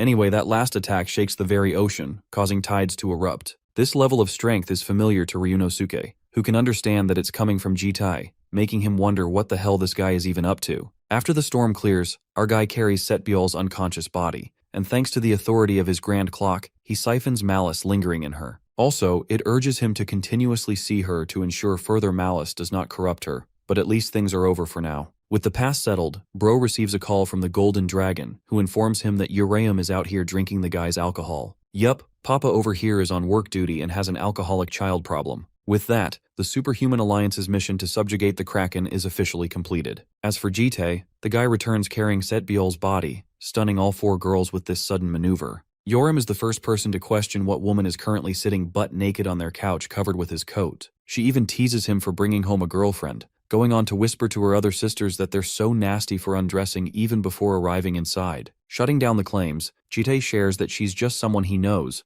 but the redhead continues to make accusations of how this is a common love story. Pissed off, Bro prepares his super special karate chop and assassinates her in one hit. He tells them that they're not close and that she doesn't know him, but Bomb can understand that his mission involved this woman somehow. Since he's still not done with the girl, he wants her to stay with them for a bit. If it's that simple, Yoram is chill, but the Golden Dragon is the first to roar an objection Ace Attorney style. She has a complaint that this place is supposed to be their safe haven, not for some other person to waltz in. It's hilarious because even the Blue Dragon agrees to Gale's complaints, while Uraeum ironically calls them conservatives. Refuting their argument, Jite expresses that they literally have a janitor guardian inside their house. The redhead and the others still object to the main claim. Even Bomb has to side with the sisters. Her main complaint is that it's a woman too. Gale stands true and believes the voting proves them in the right, which means the women can't stay with them. Bomb decides to take these problematic children away for our guy to wrap things up. Urium is surprised to see the reactions of the sisters and asks Jitai what he's even gonna do. He ultimately doesn't know and thinks the only way out is to just take her someplace else. So in the next scene, or rather the following morning,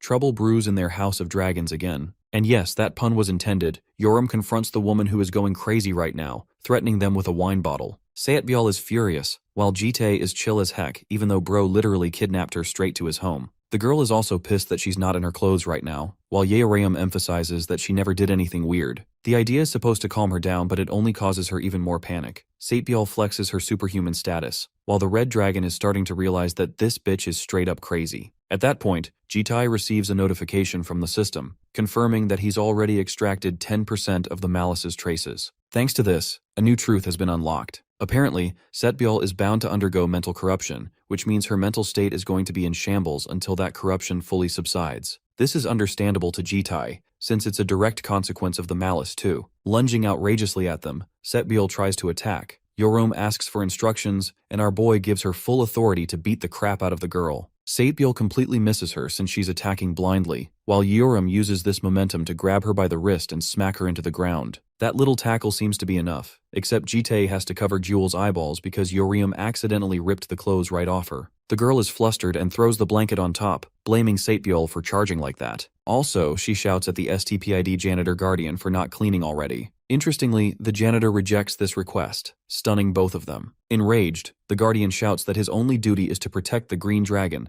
and right now he can sense that Jitai has stolen his sword. He wants it back, while Yoram wonders what the hell's wrong with this tin can all of a sudden. Right now, Jitai can sense that this thing is in the same condition as Saetbyul, which means he too has been exposed to malice, and that also means some level of mental corruption was involved. Setting the cute one down, he prepares himself to confront this idiot. The guardian blames his earlier loss for letting his guard down, emphasizing that it won't happen again. But before this dude can even finish his sentence, a karate chop knocks him out instantly. Tin Can hits the floor with his head popped out, and Yoram is just realizing that both of these idiots are affected by the same thing. However, one problem arises. What do they even do with these guys since hospitals are out of the question? First, Jitai confronts her bratty ass for drinking all night. Yoram denies it, but he tells her to bring a bottle and tag along with him anyway. He opens up a portal, stating that they'll be taking both in a place that will treat them. In the next scene, we arrive in the underground labyrinth. The red dragon is squealing over how cool this place is, while Jitai shares that it's his main base and place of treatment. She's a little creeped out because it has a few cells in there, but he tells her to just keep moving. Always being sharp on her feet, Yoram goes out on a limb and asks if he's going to trap them here if they don't listen to his orders. This brings up another haunted memory. He remembers having the red dragon tortured in one of his past lives, and how angry she felt towards him.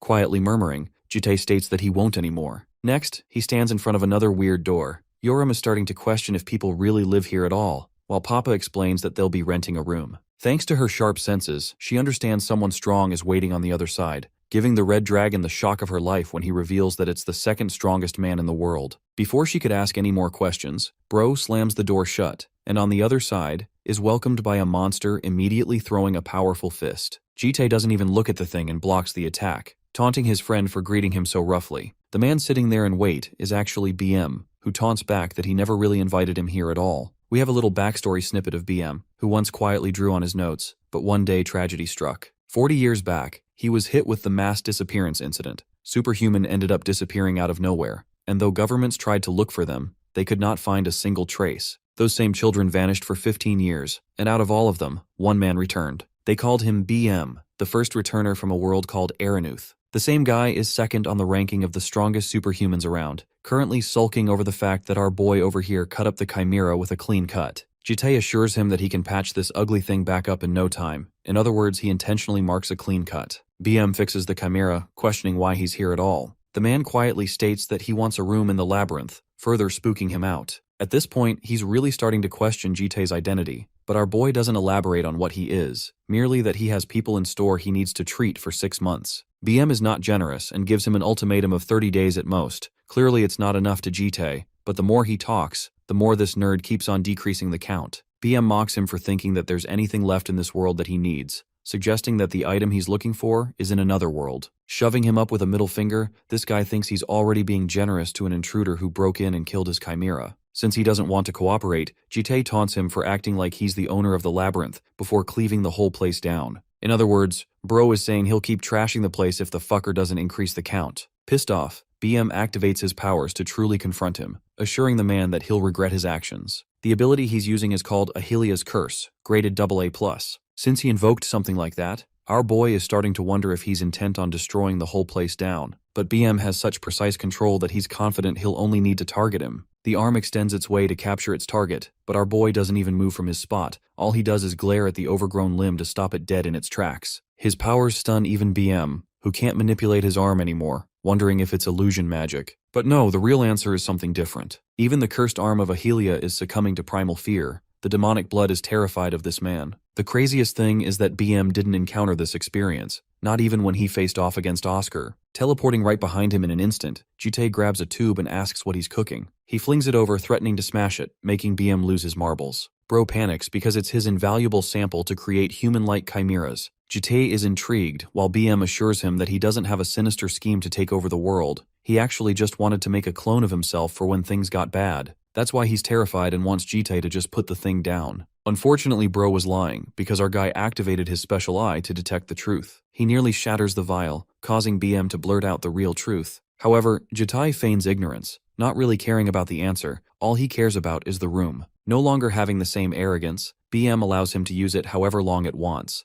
Jite assures him that he'll be tagging here up to a year. There will be one magic armor person and a superhuman stored in the location, both of whom are corrupted. Accounting for that, BM intends to check on their condition frequently. Interestingly, he spots a bottle left behind. Jite shares that this thing is way better than the crappy drink he was having earlier. Popping open the vial, BM is straight up baffled with the mystical properties of it. He calls out to Jite, his face showing complete astonishment as he requests to know when he managed to find the substance. Back to Yoram and the little one, the tiny blue dragon is guarding the door, refusing to allow this flippant brat to go inside. It's just funny how one baby is enough to keep her at bay. Ghoul even taunts Yoram for not listening to the mister's instructions. The best part is, the girl can't even beat her crazy style like she did with Gale. She tries to threaten her, but the tiny murder machine is still stubborn, further frustrating Yoram because she thinks she's missing out on some god-tier epic battle Baki style. After all, the strongest person from their family is duking it out with the second strongest superhuman. She thinks this fight's gonna be an Avengers-level threat, but Ghoul still doesn't give a damn. The little girl is standing on business and tortures Yoram, who is starting to realize there's just no one normal in their family. Suddenly, she reaches an enlightening plan.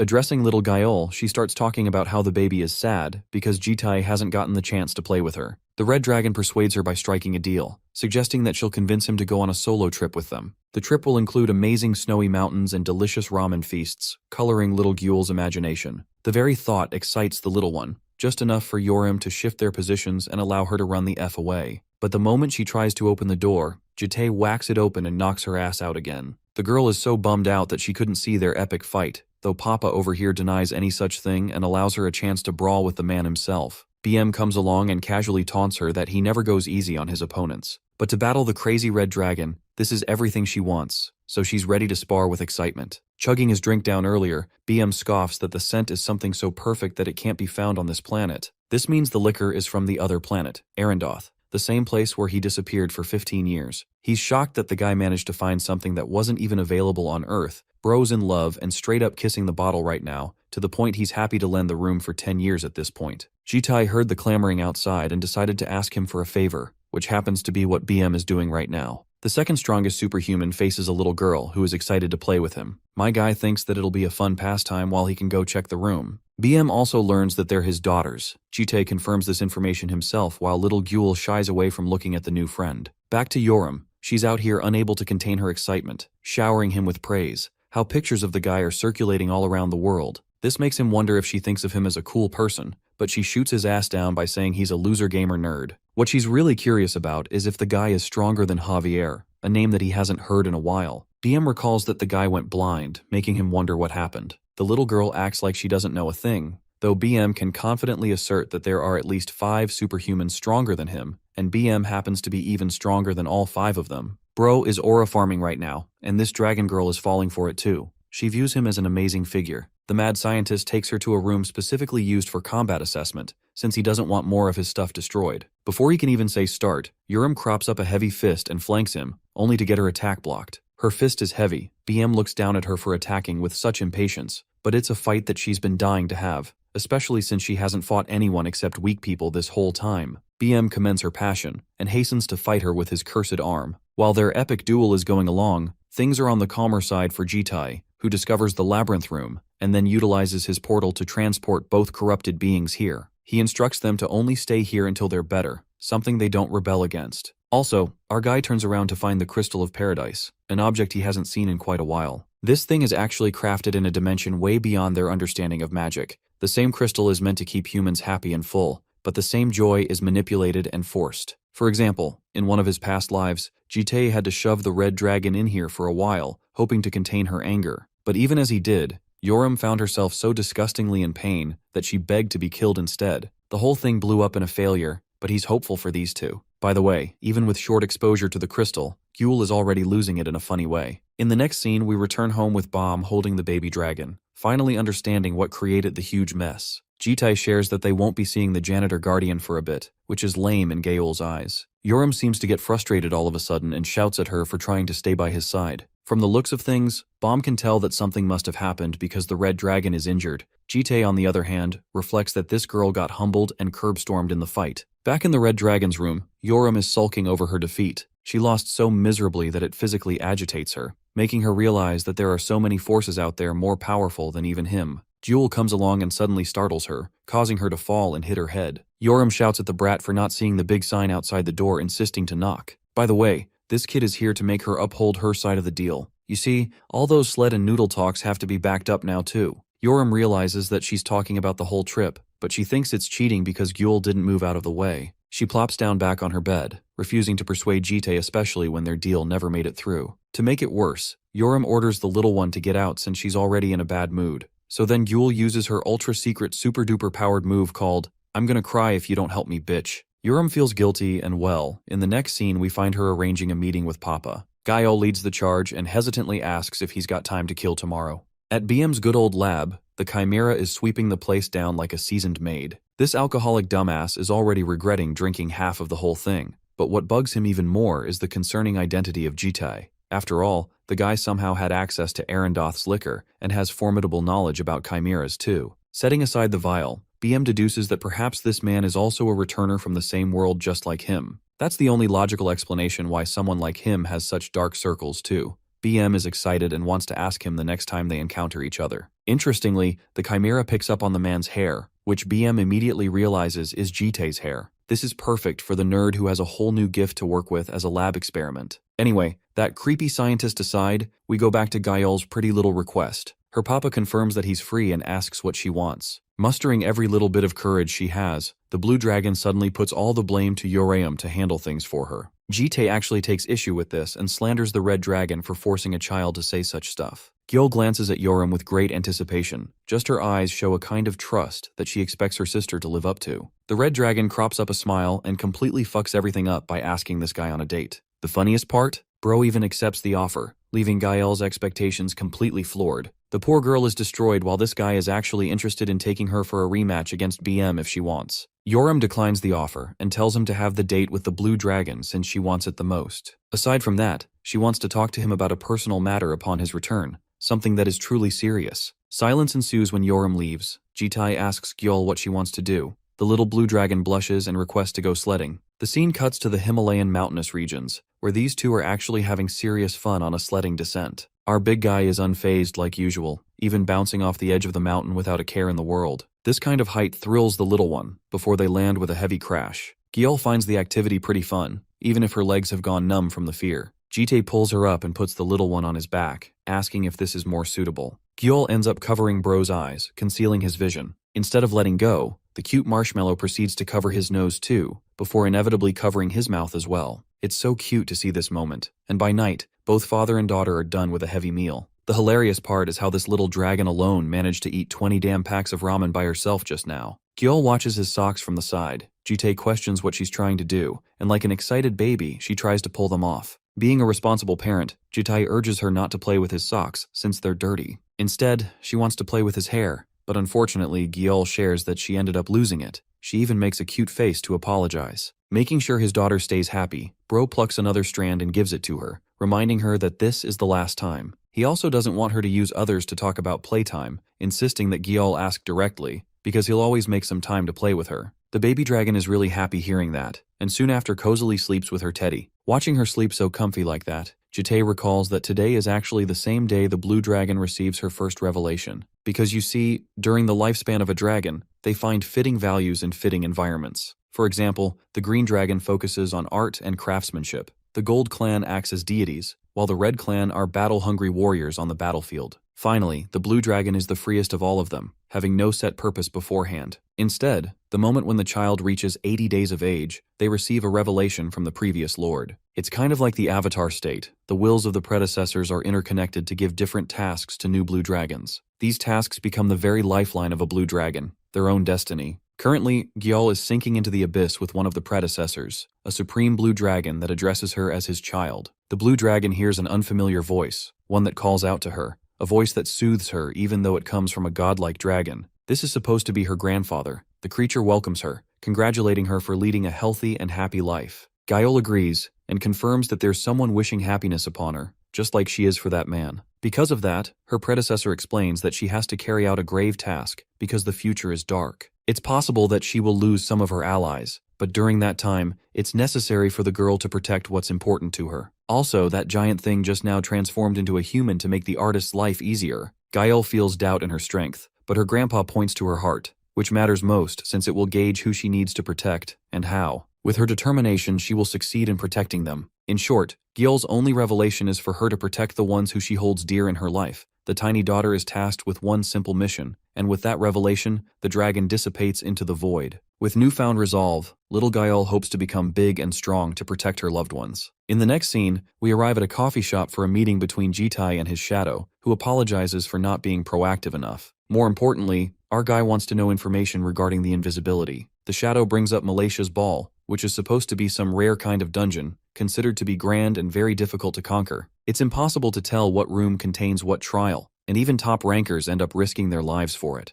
Apparently, Lair actually intends to hold the final year event in that dungeon, while Invisibility intends to use the followers to create even more demonic humans. The goal? Placing Wei Yuan at the summit of it all. Jite is certainly intrigued by this method, while the shadow shares rumors of invisibility spreading throughout because of Prototype X's issue. In other words, people are already searching hard for the killer behind Prototype X's defeat. Even a huge bounty is placed on our guy's head, that being 15 top-level mana stones. The good thing is that no one knows it's Jite, so he tasks his shadow to simply focus on Russia and Wei Yuan from now on. More importantly, he wants him to find out about the festival too. The shadow's fine with both tasks, but a little confused why Gyal in the corner is acting so suspicious. Even our boy can't tell what's wrong with her because she's been acting extra protective ever since that revelation of hers. Suddenly, our guy receives a message from the Lair department. He's a little confused about this, until he goes home and explains to the girls about some chaperone counseling. Apparently all three of the girls will have to have a conversation. Poor Gyal wants to join in, but Yoram teases her for not being a student. The redhead is being extra pushy lately and grabs Jite for a private, lovey-dovey conversation. It immediately kills the mood for the rest of the sisters then and there. Since first up is Yoram, Jite asks about the thing she wanted to talk about days back, inquiring if she's worried. When he sits down, the red dragon confesses how weak she truly is. Not gonna lie, even bro is disappointed hearing that, even reassuring her that BM is just that strong for her level. However, Yoram doesn't have that concern. She just hates the fact that even after winning against the students, she did it thanks to her dragonic strength. In other words, she had to use some of her dragon heart, almost going as far as to unveil her new form too. The victory felt pathetic even for her level. Comforting her, Jite remarks that she's already too strong, since the blood flowing within her isn't normal. In other words, he calls her lucky for having the ability to dominate just because of the way she was born. And if she forces evolution, then she'll fight her own nature and pay huge costs for it. Yoram doesn't want to care about the future, all she cares about is being strong in the present. Jotting his notes down, he offers to give her a chance during school break. The redhead is confused until he explicitly reveals that Jite will be personally teaching her ways to become stronger. This seems like the offer of her lifetime, but instead of feeling grateful, the cocky brat thinks that she's going to be doing him a favor by becoming his student. Up next is the Golden Dragon, the popular idol girl who straight up says she likes school and friends. Since she doesn't have needs, Jite asks her to send Bomb in instead. However, Gyal asks for something last minute,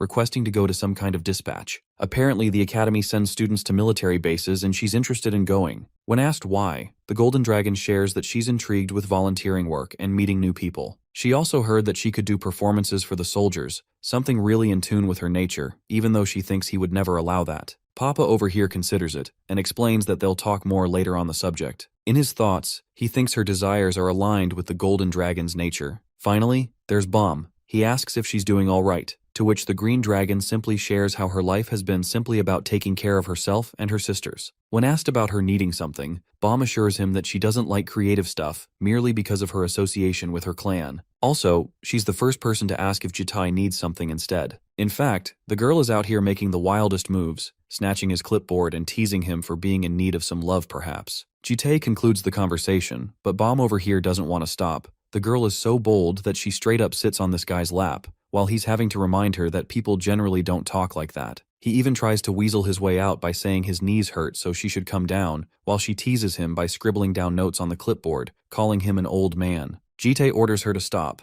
but this girl is seriously bold as hell and wants to be this close instead of remaining at distance. In fact, she literally straight up grabs his hand and confesses her desire to be closer to him. Bomb brings her face near his, suggesting that he can move away at any time. The weight of the office chair collapses on one side, causing both of these lovebirds to fall down. Bomb rests on top of him, while the green dragon continues to question if she's too much for him. Jitai is out here straight up dazed like his soul has been reaped, while her heart is pumping on top of him. Right when she's about to say something important, she recipes another vision, this time concerning the horrific bastard who stole our guy's happiness the first time. By the way, Gyeol accidentally stumbles into the room and questions what the adults are doing. Jitai tries to explain that Bomb is attacking him, but she shuts his mouth, emphasizing that she was just playing a simple prank. Bomb apologizes to the little one for startling her, but Gyeol actually wants to join in on the fun. She wants to do the whole counseling thing too. Jitai reminds her that she doesn't go to school, but from her face it can be said that the little one is jealous as heck. The spring dragon quickly hastens to leave to prepare dinner, but even as she leaves, words hang down in her throat, as she has seen something sinister. The Academy's end-of-the-year event is announced receiving worldwide attention. Traces of corruption and conflict soar sky-high, with authorities including governments, guilds, and proper families donating to the festival's cause. Wu Yuan stands at the podium, announcing that it will be held in the Malaysia's Ball Dungeon. There are interviewers curious to know if the difficulty level will be adequate for students, but Wu Yuan assures them that the current batch is much stronger than the one they received last year. Also, this team will consist of students, but also include proper rankers with established guilds and families. In other words, they've spent quite a bit of time preparing, and he assures them that they've got more reason to be excited about the event than worried. As for Bro's teaching assistant who's watching this broadcast from home, Guak Panwi is terrified to be working under his ass. Hashimoto adds that Wu Yuan is indeed harsh for ruining his arm like that. All of that hate is focused on the man known as X, the one responsible for foiling their plans. Still, Guak Panwi thinks their mistakes will be rectified soon when the plan reaches fruition, because if Wu Yuan is handed a proper seat, they'll all receive proper respect. Both assistants are hoping for good preparations for the event. Panwi is about to spoil something but refuses to do so at the last second. But this seductress urges him to spill the beans, even using her voluptuous thighs as a means to corrupt Bro's mind. The horny takes over him, causing him to blush. Eventually Panwi caves and hopes for her to not spill the beans. The truth is, they're actually planning on recruiting 2 disaster-class demonic humans and 1 calamity class to attend the ball. Excited, Hashimoto asks for names. Hasegawa is the only one that he's able to reveal before Panwi gets a sudden phone call. Now you guys may be wondering who this chick is. Well, it happens to be Jitai's beloved shadow servant, who confirms receiving critical information. Back at home, Gold and Blue are chilling together, while Jitai readies himself in a sexy-ass suit to attend someplace. They're left baffled. Gale asks if he's headed for a wedding, but Korean John Wick clarifies that he'll be attending a funeral instead. Outside, he walks with the memories of Hasegawa creeping in. This is the same bastard responsible for torturing him in one of his lives. While Mr. Hot Guy is chilling around, people seem to be fixated on a mesmerizing woman that looks like a celebrity. It's Bomb, who finds him in the distance, even though he tries to avoid her gaze. Like a maiden in love, she zooms up to catch up to him, while he asks why she's dressed up like that. Apparently Bomb wanted to dress similar to him, thanks to her knowledge of the future of how he was going to be dressed anyway. It's a cheeky move. Jitai plays it nice and tells her to go back, which is a response that she predicts with accuracy. Bomb cements that she'll obviously say no, emphasizing that he'll need her help. But the cold-hearted Jitai will angrily look at her, before Bomb falls down crippling and weeping for him to come home. Dropping the mystery, Jitai declares that he's going on a mission to kill someone, emphasizing that he's not a good person at all. In fact, he's only going to kill more and more people, and his methods will be sinister each and every time. That's why he doesn't want the Green Dragon to see such horrific events, so he urges her to go home now. Instead of backing out, Bomb shares that as a member of the Green Dragon clan, she has the ability to peek into the future. But not just that, she can't even do anything about what she's able to see. For example, the other day she saw a mentally ill child kill her own mother despite her taking care of him for 2 decades. The method was insanely cruel, but she couldn't do a thing.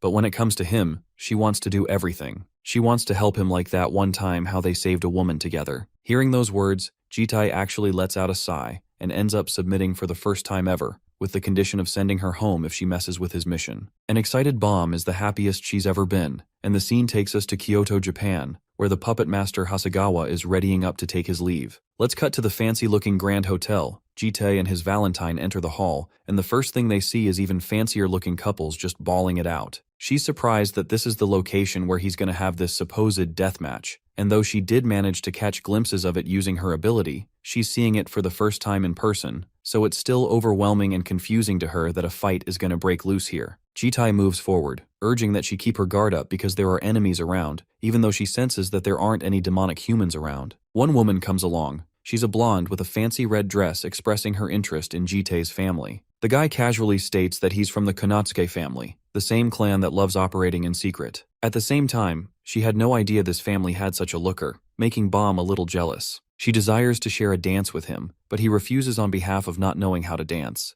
The woman is chill with that and even wants to lead the dance for his sake, only for Bomb to barge right in, grabbing her arm, before hugging him and stating that they're already planning on dancing together. Well, that's one way to humiliate the blonde because the girl is left fuming and turns around in frustration. Meanwhile, Bomb really is in a mood to dance and asks him to do so, believing that it's the best way to blend in with the environment to avoid suspicion from the enemy. She's got the perfect excuse for it too, for the sake of the mission and all. In the end, Jitai is mission sexual and agrees to the job, clasping her hand. The people around them are quick to ask about the couple. All of them are swooned by the two celebrity-like figures stealing the spotlight. The girls want the dude and the guys want the gal. Jitai swirls her around while Bomb praises his dance move improvement. Jitai urges her to pay attention to their mission, so she clarifies that there still seem to be no signs of any demonic humans. The people here seem to be sane, so she asks further about the kind of person he's looking for. Jitai shares that the man plays music and pretends to be an artist, and speaks of the devil. The man himself arrives to meet the second son of the Konotsuke family. Hasegawa reaches out as an organizer helping around,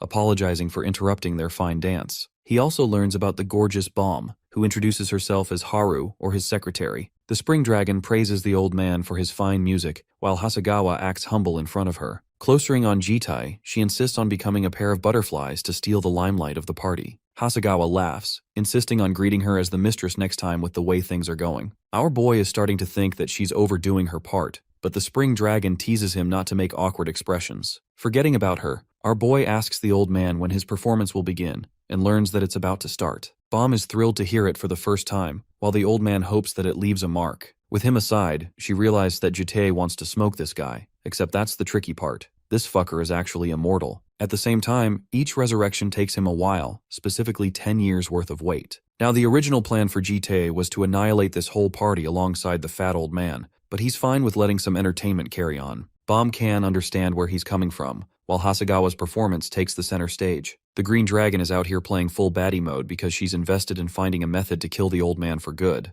As for Hasegawa, he glances at his piano before committing to his real plan. By the end of the night, Jitai waits for Bomb to wrap up, but it appears she's busy vomiting. He assures her that there's still time to back out, but apparently she found herself really disturbed with such a performance. Our guy thinks that the place is unsuitable for someone like her. Even with Providence, she should know the facts, as it is full of corrupt people, not for a young innocent soul like her. This makes him wonder why she has to come here at all when she doesn't deserve it. Bomb ponders the question, before heartily confessing that she doesn't want him to feel alone. Jitai doesn't get it, and emphasizes that he'd find a way to kill Hasegawa for good. Bomb comes out of the restroom, sharing that she was actually busy plotting something, and with a confident smirk, assures Jitai that Hasegawa will play his final performance tomorrow. Speaking of that day, the old man is ready to play once more, a composition he created that earns the audience's applause. From the moment he plays, his music causes these humans to divulge in emotion, while Jitai and Bomb remain unaffected. To initiate their plan, the Grim Reaper tells her to brace herself, because what she's about to witness is going to be her most terrifying memory yet. He drops the wine glass, shattering it and earning the attention of all the mind-controlled puppets just staring them down. Both of them are targeted by Hasegawa, who is furious that someone had the gall to interrupt his beautiful performance.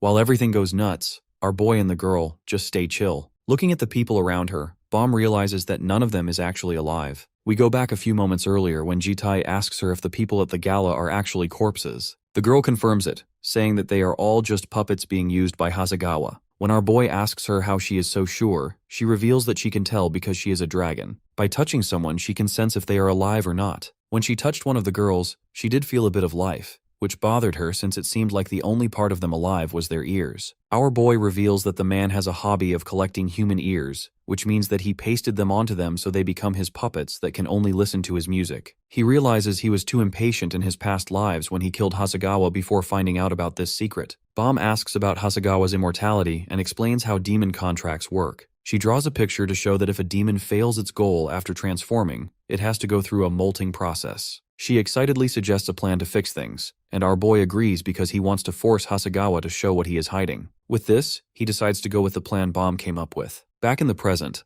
Hasegawa stops playing his piano and screams in anger because his performance got interrupted. He orders his minions to cut off the intruder's ears, and the walking corpses lunge forward like hungry beasts. Surrounded on all sides, Bomb asks Jitei if this is the brutal world he always deals with. When he nods, the girl closes her eyes and makes up her mind. She wants to understand his world better, refusing to just stand behind him and be protected. A huge invisible pressure blasts the walking corpses far back. The girl stands with her hair blowing in the wind as glowing magic circles appear under their feet, unleashing her ultimate skill, Draconic Tongue. This crazy power shakes the whole building and locks the walking corpses down tightly with magical chains. Even Hasegawa cannot escape the chains and is frozen in place. The girl tells Jitei that she will hold back the puppets so he can focus on the puppet master. Our boy nods and dashes toward his main target like a dark streak of death. Hasegawa struggles for nothing against the glowing magic circles, hissing and roaring that this magic cannot stop him. But the violent demon energy starts to burn the girl out, and her dragon scales begin to fade. Seeing her wobble, Jitei realizes she is still too young to handle a demon like Hasegawa all by herself. The walking corpses take the chance to rush forward, but our boy swings his sword and creates dark streaks of light that slice through the air, knocking his enemies away. He stares coldly at Hasegawa, who is still screaming about his ruined performance. The puppet master threatens to cut off their ears to make them permanent members of his audience, and he switches to his molting state, draining energy from his puppets to make himself stronger. The dragon magic shatters, and Bomb falls to the floor, completely wiped out by the demonic energy. She pants and apologizes for not keeping the magic up longer, but Jitei gently tells her that she did more than enough. As she looks up at him, Bro starts aura farming and tells her to leave it all to him.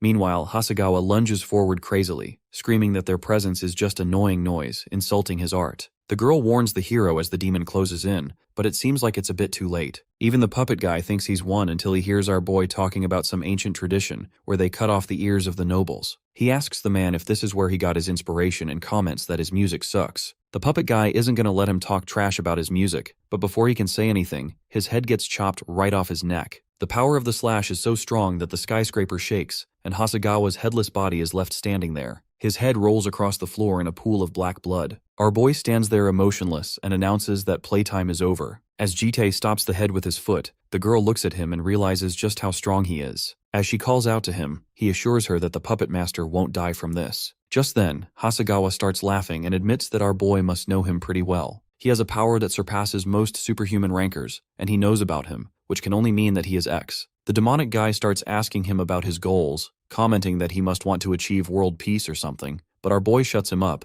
saying that he is talking too much for a corpse. Since his audience is dead, he can no longer perform for them, and will lose the immortality that was granted to him by Amarbarka. This makes Hasegawa a bit surprised since our boy even knows the name of his master. Still, he believes that he hasn't lost yet because he can still perform without an audience. Moreover, if his audience leaves because his performance isn't good enough, he can always improve and make more audience members. With this, the guy launches a series of strings from his decapitated body and launches them towards Bomb. The girl is too shocked to react and gets caught up before she can do anything. Hasegawa admits that Jitei might be strong, but his girl is too weak. No matter how strong someone might be, as long as their human nature is intact, they can still control themselves. Bro thinks he has outsmarted our boy and starts telling him that his love is the reason for his downfall. If he touches him, he will kill the girl, and if he doesn't do anything, the girl will kill him. His only choice is to kill himself or kill the girl. Unfortunately for this UNC, he has no idea who he is going up against. As Bomb charges at Jitei with that sharp piece of glass, he continues being nonchalant and comments that the puppet master has a horrible hobby. Then suddenly he turns his head towards him and mentions that he is glad he hasn't changed. The old man gets a jump scare, and before he can figure out what he means, Bro gets teleported to the spirit realm. He wonders if this is all an illusion,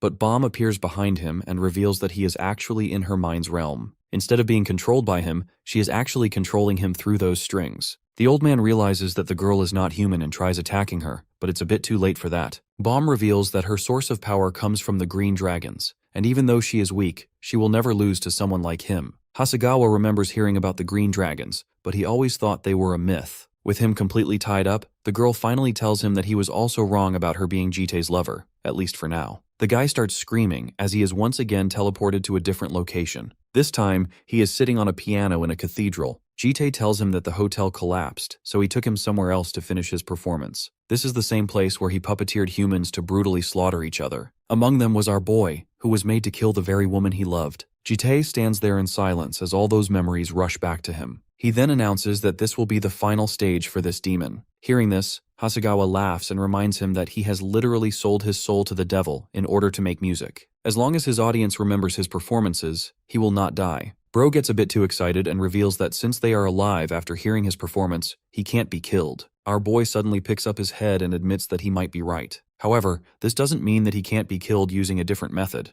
The next moment, he starts slashing off his arms and comments that if he can't perform for the devil, his contract will be rendered useless. After cutting off his arms, Bro looks him dead in the eyes and orders him to perform for him. Hasegawa starts to panic, but he still thinks he can regenerate. However, it turns out that Bomb's mana is preventing his body from healing. With no other option left, Jung starts smashing his head to the piano in order to perform, but the devil isn't going to listen to this trash piece of music. As a result, his contract gets terminated, and he burns away. Jitei catches one of his burning remains and throws it back. Noticing his reaction, the girl asks him what happened in this place. Instead of answering, he pinches her cheeks and tells her not to do something so dangerous again. Bomb complains that if she hadn't done that, the guy might still be alive. Our boy knows that she is right, so he pats her on the head and says that it's time to go back home. Back at home, we see her creating a Mr. Observation report in her diary. In her report, she writes about different things she has observed about Jitei so far. This mostly includes things about his personality and his behavior. She also writes that he loved the bold dress she wore. While Bomb is busy writing fan fiction about our boy, he enters the room and asks her what she is doing. The girl immediately reaches for her diary and hides it, which makes him even more suspicious. When he questions what she was writing, she simply tells him that she was filling in stars whenever she felt closer to him. Still a bit suspicious, he decides to buy it and leaves. Bomb takes a sigh of relief and wonders what happened to him since he never really cared about what she was doing. This makes her think if he is changing because of them. While she is deep in thought, Gyul enters the room like a ninja and starts reading her diary. The girl freaks out for a second until she realizes it's just her little sister. After making fun of her drawing, Gyul shows her the ID she stole from her papa. Grabbing the ID from her hands, Bomb tells her that she shouldn't be stealing and suggests returning it. However, when she takes a look, she notices something on the card. The scene then changes to the headquarters of the Global Superhuman Association. Someone watches the news reporting an incident at a hotel in Kyoto.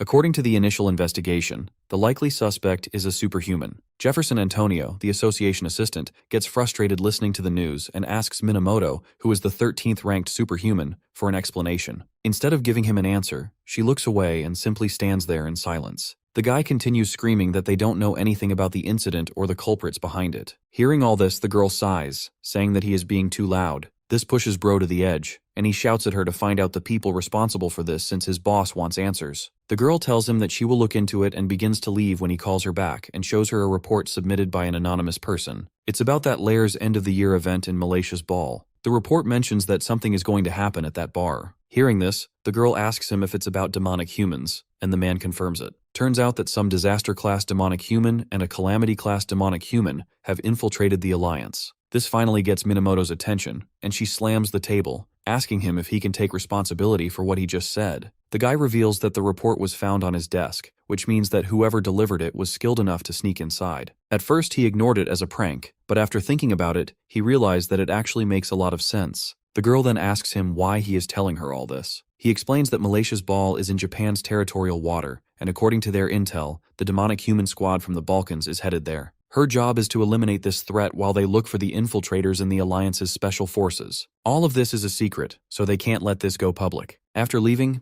Minamoto thinks to herself that the guy really looks down on the Japanese royal family since he makes them do all the dirty work. She then starts thinking about the report and realizes that it must be related to Hasegawa's disappearance. The person who killed him was able to avoid the Alliance's tracking, which means that they are pretty skilled. This makes her wonder if this was the work of an organization. While she is thinking, the driver asks her if he should gather the team, but she tells him to stand by for now since she is planning to go to the assembly first. The scene then changes back to Jitai's house, where he is surprised by the 4 dragons. Turns out that it was his birthday, and Bomb got to know from his stolen ID card. Gale proudly asks him how the surprise was, and mentions that it's her first time ever congratulating someone on their birthday. Bro looks at her and realizes that she is wearing the same dress that Bomb wore for the ball. She reveals that she wanted to wear a dress for the birthday party, so she borrowed it from her, but the chest part is a bit small. While they are talking, Yoram gets annoyed and comments that it's too cringe. Then all of a sudden, she launches in the air with the cake in her hands and prepares to slam it straight in Jitai's face. We go into a flashback where we see her struggling through one-armed reverse push-ups, drenched in sweat and gritting her teeth upside down while muttering that she should probably just give up.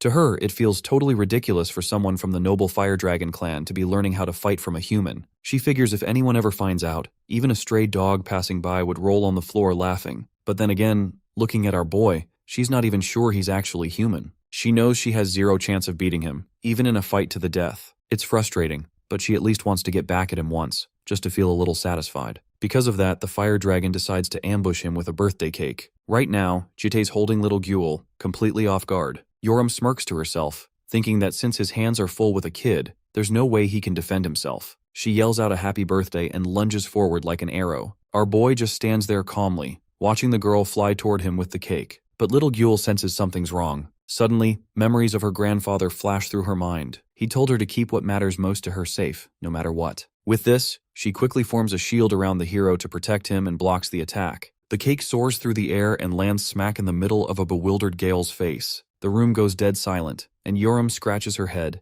feeling a little bad about her over-the-top prank. Putting that mess aside, the birthday party officially starts off with a table full of amazing food. After wiping her face clean, Gale quickly recovers her composure to lead the gift-giving ceremony. Jitai sits in his chair and coldly remarks that he's not some kid who needs presents. Gale smirks and teases him, saying that at 27 in dragon years, he's basically still a child anyway. Our boy picks up the first gift and asks who made it. Bomb smiles and takes credit. Inside a red box is a silver pocket watch that looks classic and classy. The moment he touches it, his eternal clock skill alert vibrates intensely, making him curious. He opens the watch cover and finds a photo inside showing the little dragon family together at the lake, with the words, "Fun Times," written on it. Jitai stands there silently looking at the photo before saying thank you. Next, Gale excitedly holds up a pink piece of paper, explaining it's a wish voucher. She rambles on about how he can make her do anything, and that it's the best gift ever. However, her face goes pale when he asks for actual money instead of the voucher. Yoram cackles at her sister, calling the gift lazy and insincere. She reaches into a paper bag to show off what she calls a truly practical gift. The ultimate gift from the fire dragon turns out to be an old, freshly washed white sock. The whole group is left completely speechless.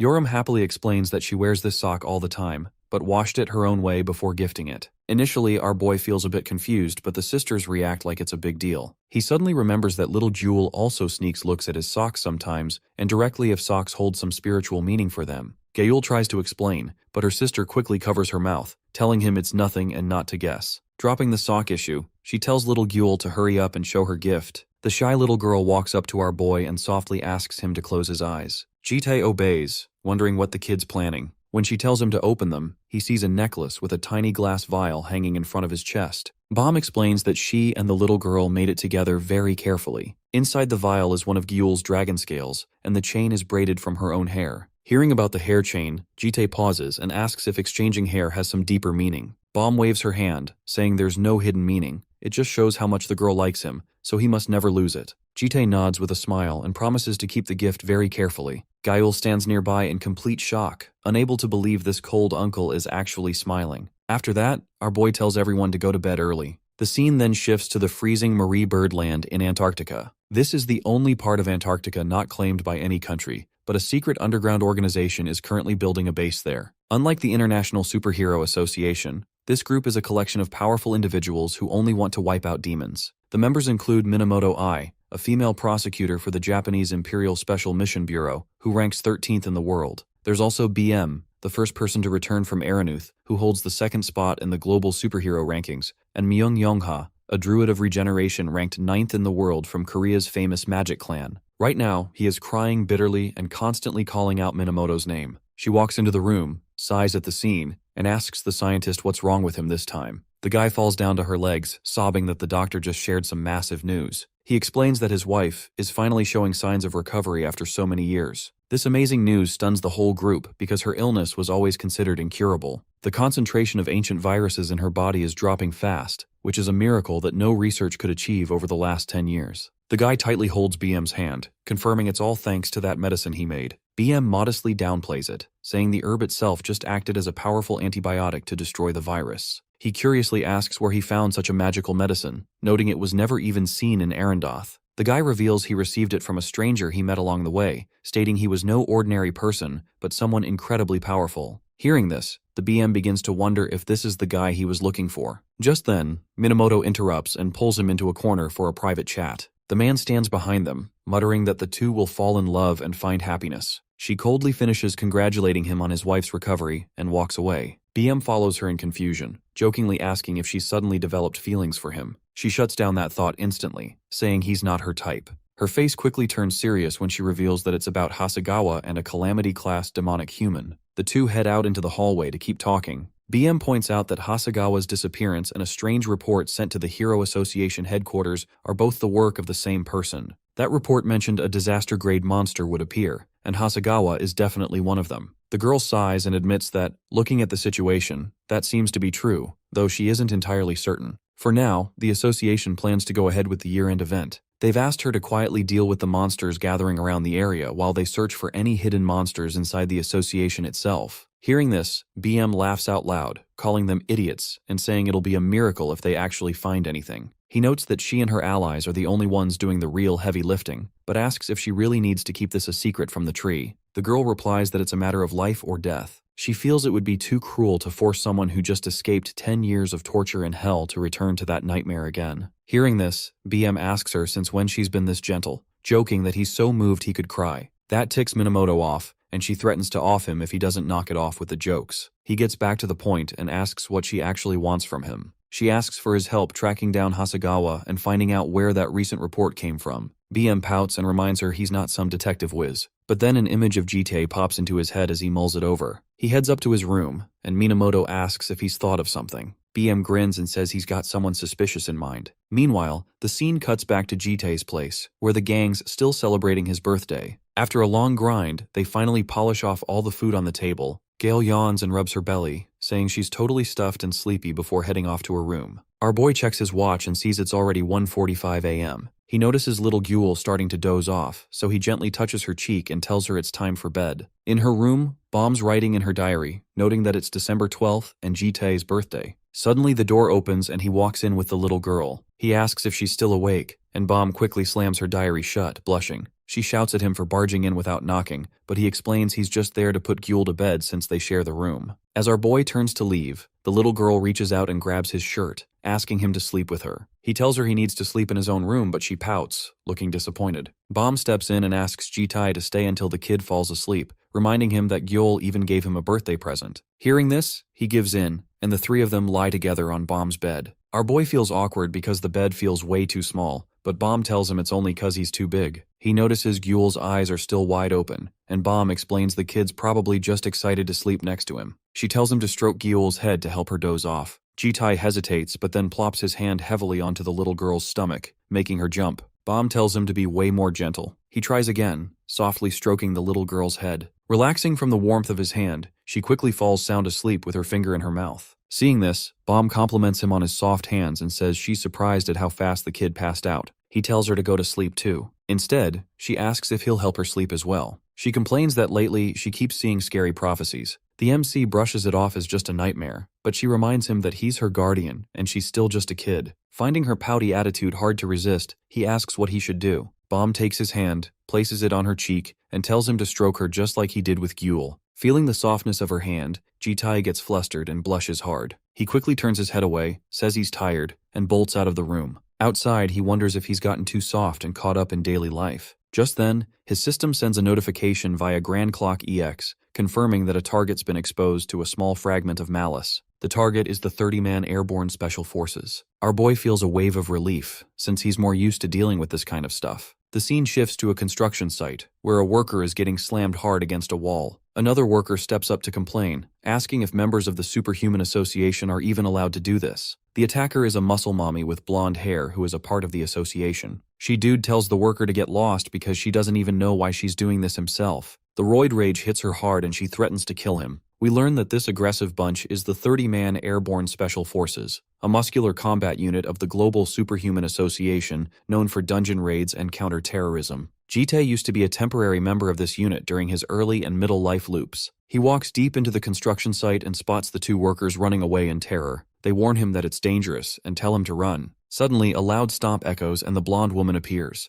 It's Belle Barian, the captain of the task force. She angrily shouts at the old worker for not running away fast enough, threatening him. The old worker trembles in tears, scared for his life. In this life, the task force was sent to find monsters at Lair Academy but got infected by malice. The contamination twists their personalities and speech into a violent state. Realizing they got infected because of the report he made, Jitae tells the old worker to run away and keep quiet while he handles things. The girl notices him and clenches her fist, asking who this scrawny brat thinks he is to stand in her way. She throws a massive punch, but our boy blocks it easily with his small arm. Jitae remembers how Barian used to put a hand on his shoulder back in the day, telling him he was too skinny for the task force and offering him protein powder. Back in the present, he mocks her, saying her body has grown but her fist has gotten weaker. Furious, she yells, but Jitae hits him with some serious pressure and sends her flying against a wall with a simple flick of his hand. Seeing their captain get blown away, the other muscular members realize that the twink is actually strong. Enhanced by a high level of physical strength, they clench their fists and charge at Jitae like madmen, ready to crush him. Our boy stays totally calm as they rush toward him, only letting out a soft exhale. He locks his gaze forward and charges at the attackers, starting with a sharp knee strike straight to some guy's face. Another dude sees this and swings a big axe at him, but he's way too quick and dodges it easily. He follows up immediately with a hard punch right to the guy's face. The last guy still hasn't realized how dangerous Jitae is and keeps charging in.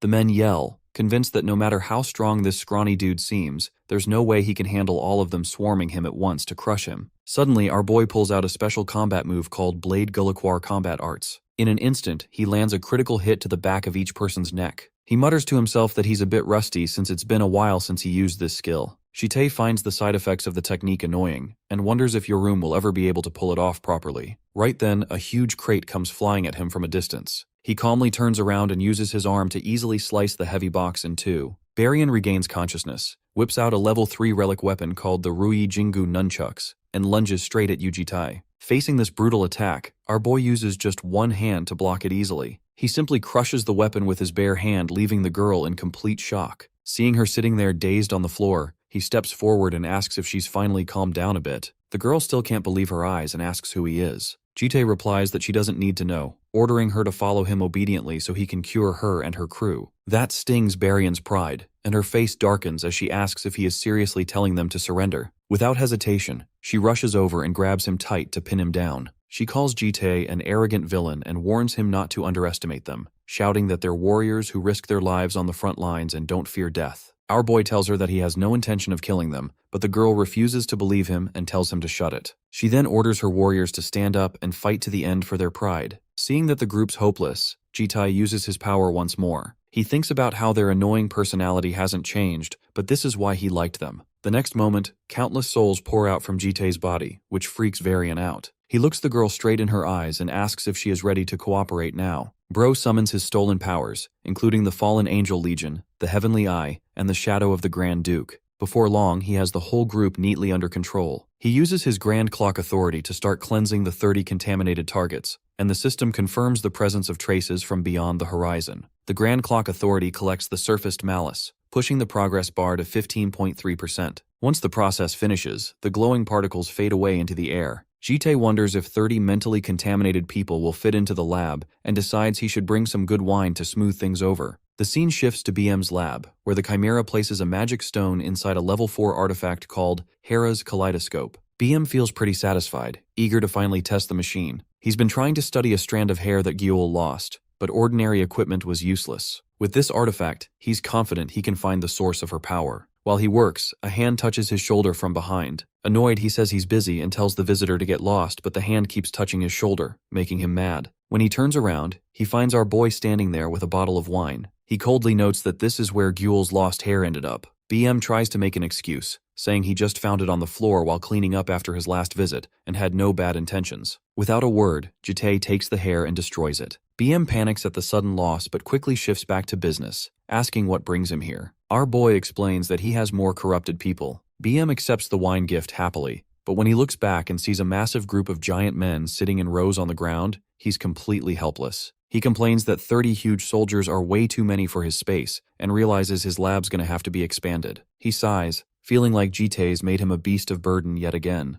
BM notices the badges on their clothes and realizes these people are the Alliance's airborne special forces, recalling that Minamoto mentioned they were sent to hunt hidden monsters. As they sit there, the girl shows signs of waking up and asks where they are. Jitai doesn't know how to explain the situation easily, so he stammers and lies, saying it's a mental hospital and he's the doctor. She looks over at BM and our boy adds that he's the nurse. The girl recognizes BM's haggard face and expresses surprise that a famous high-ranked hero is working part-time as a nurse. Jitai cuts to the chase, telling her they have to stay here for 3 months to a year because their thoughts and emotions are contaminated and uncontrollable. He warns Baryon that if they leave now, they'll lose control and hurt innocent people. Forced to accept the treatment, she asks for some space and equipment to train since they can't lose their strength. BM gets angry, asking if she thinks his lab's a gym, but Jitai puts a hand on his shoulder and cuts him off, telling her that the nurse will prepare everything for them. BM sighs at getting bossed around again. Our boy then glances over at the living armor and the captured girl, who are busy cleaning, and asks how they're doing. BM admits the situation's bad since the armor guy just deeply misses his old lady master,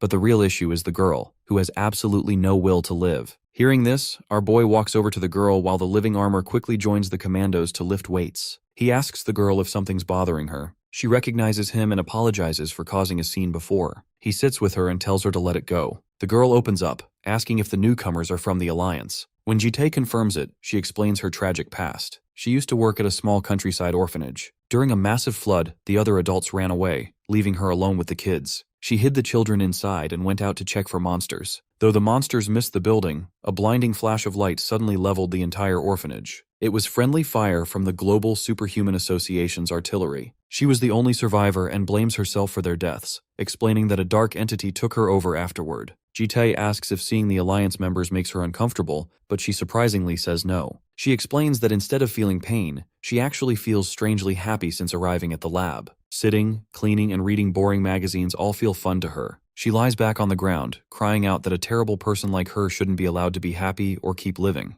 Our boy stands up and bluntly tells her that if she wants to die, she should just die, because living requires having something to look forward to. As he walks away, the girl wonders if he also has something to look forward to. Jitai looks down at the crystal on his chest, thinks for a moment, and replies that he's trying to do that too. Right then, Baryon walks over and asks if they are done talking. She tells the girl she overheard that she lacks a will to live and claims she knows a perfect remedy. The next moment, we see the girl trying to do a push-up, and the group yelling at her that her physical weakness is the real reason she wants to die. Since they have no gym equipment, Baryon decides to start her off gently with unarmed exercises, warning her not to use magic so they can clear her mind of bad thoughts. The girl cries out in utter despair, admitting defeat. Our boy tells Armada to take good care of her, and the armor agrees. BM walks up to Jitai, curious about how easily he answered questions about the Alliance, and deduces that a Calamity-class demonic human is indeed going to appear at the year-end event. Jitai confirms a massive battle is coming and tells him he'll need his help. Meanwhile, the scene shifts back to the penthouse, where Gale is excitedly looking at a tiny yellow creature that looks like a little chick. The scene then changes to Lair Academy, where Gale and her classmates are happily strolling down the path. She walks with them, carrying her acoustic guitar case,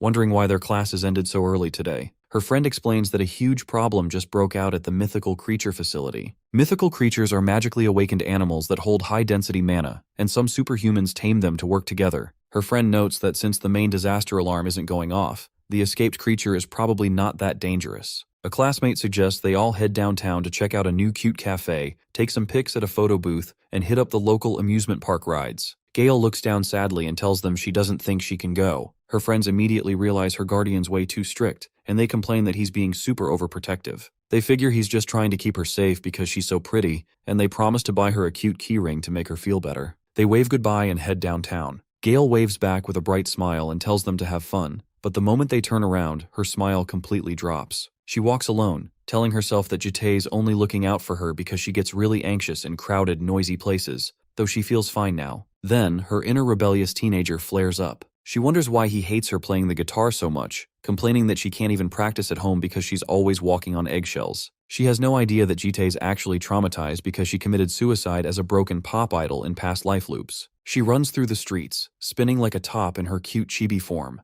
and decides that if she can't play at home, she'll just play outside to show the world the true rebellious soul of the gold dragon. Soon, the scene shifts to a quiet, sunlit forest where Gaol sits comfortably on a rock. She figures a secluded, quiet place like this is perfect since crowds make her nervous. She unlatches her case, takes out her acoustic guitar, and plucks a single string. As she plays, the local forest birds fly down to sit on a nearby branch and chirp along with the tune, while a tiny squirrel and a white rabbit gather at the base of her rock. However, right in the middle of her solo, a dark rustling sound comes from the thick bushes behind her. Gail freezes and her eyes widen in panic. She senses a presence, realizing it doesn't feel like a normal person or a regular animal. Suddenly, a warning Jite gave her a few weeks ago flashes in her mind, reminding her to run away immediately if strange adults try to hand her business cards outside. She immediately swings her acoustic guitar over her shoulder like a club and screams at the bushes, shouting that she doesn't need a business card from a creep. The leaves part, and a tiny, perfectly round yellow chick steps out. Her eyes instantly turn into giant glittering gold stars as she realizes that it's just a cute chick. It doesn't take long for her to turn into a creep,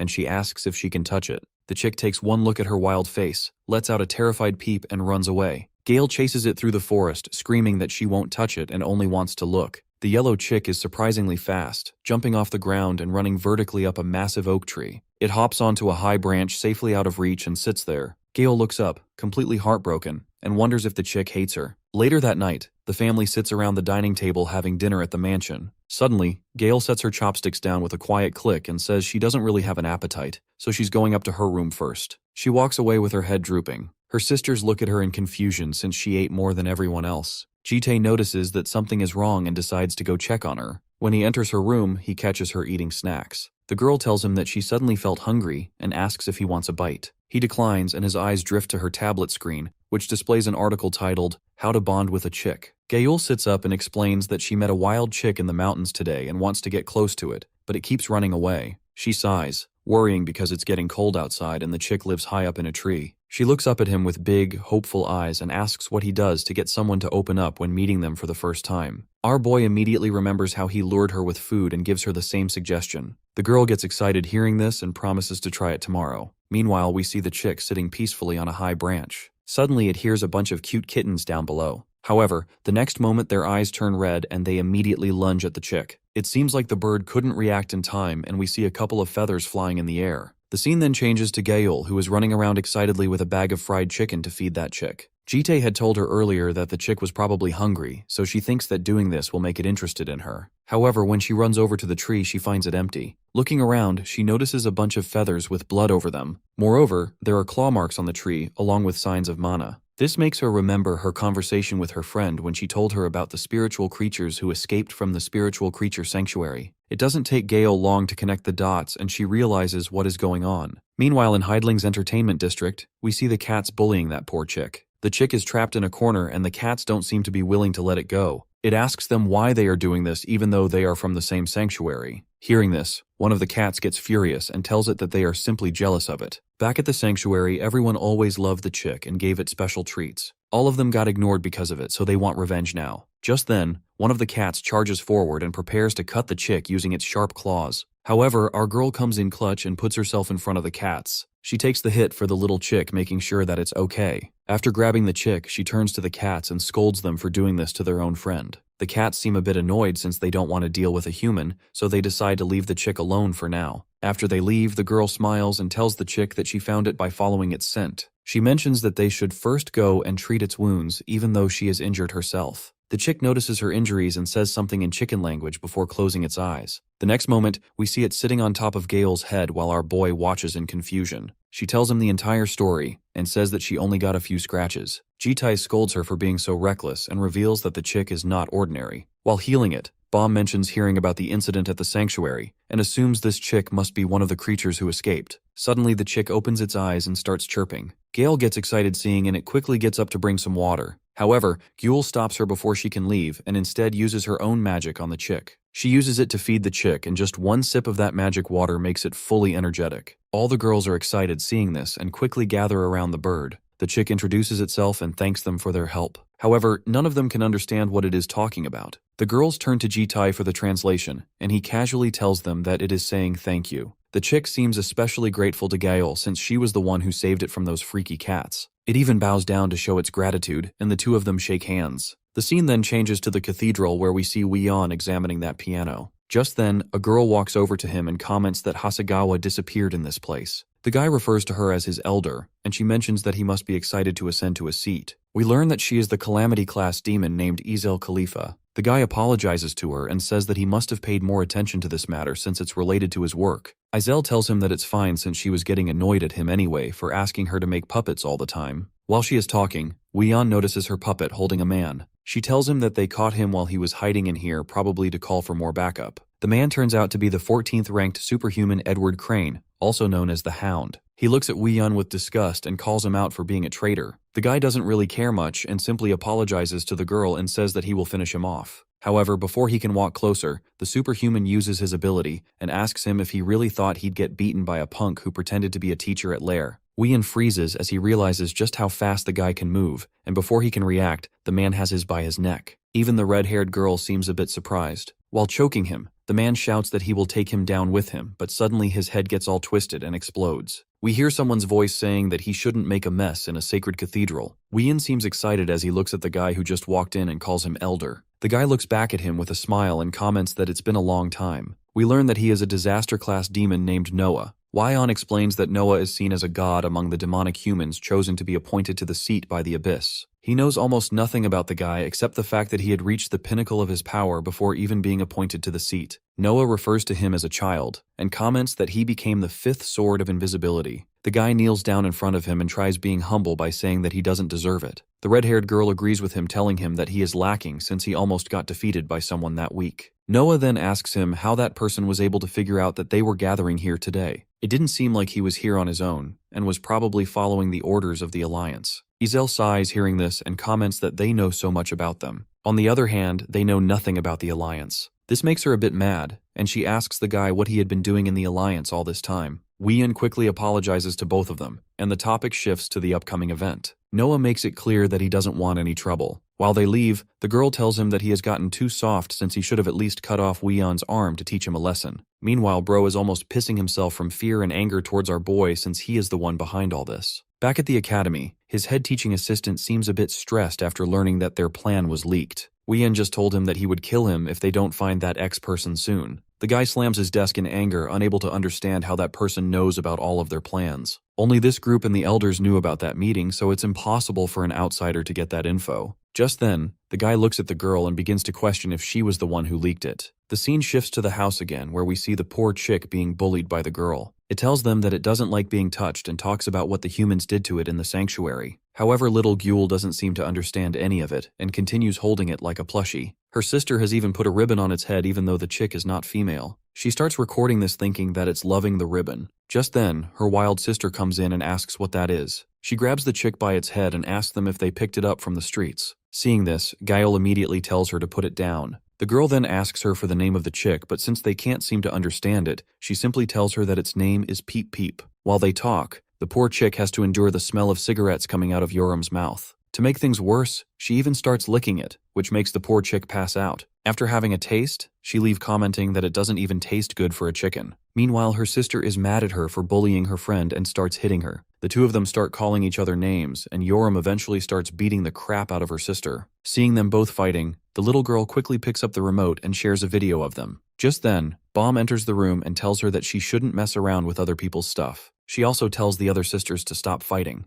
As soon as she picks up Gayul, she gets zapped and sees a vision of the future. This makes her run to our boy who already knows what happened. It seems like he is going out, so she asks if she can join too. Surprisingly, he doesn't refuse this time and instead tells her that he needs her help. Seeing her so shocked, he mentions that she can just stay if she doesn't want to go, but the girl reveals that she was just too happy since this is the first time he has asked for her help. The scene changes to the association's secret base where BM excitedly introduces everyone. On his side is an old woman named Lihua and Minamoto, while on the other side is our boy and Bomb. Jitai simply introduces himself as the demonic human hunter, and the girl says that she is his assistant. Hearing this, she and the old woman start complimenting each other. This makes Minamoto annoyed, and she stands up complaining that it's a bit too much. Even though she asked for their help, she couldn't accept his attitude since he didn't tell her anything about himself. BM tries to calm her down, but it doesn't seem to be working. Jitai looks at her and asks if she wants to see his powers for herself. This makes the girl even more furious, and she prepares for a fight. Before she can unsheath her sword, the granny warns her that she will die the moment she makes a single move. While Minamoto is confused, the granny sips on her tea and apologizes on her behalf. She then turns directly to our boy and asks him if he is on the side of humanity.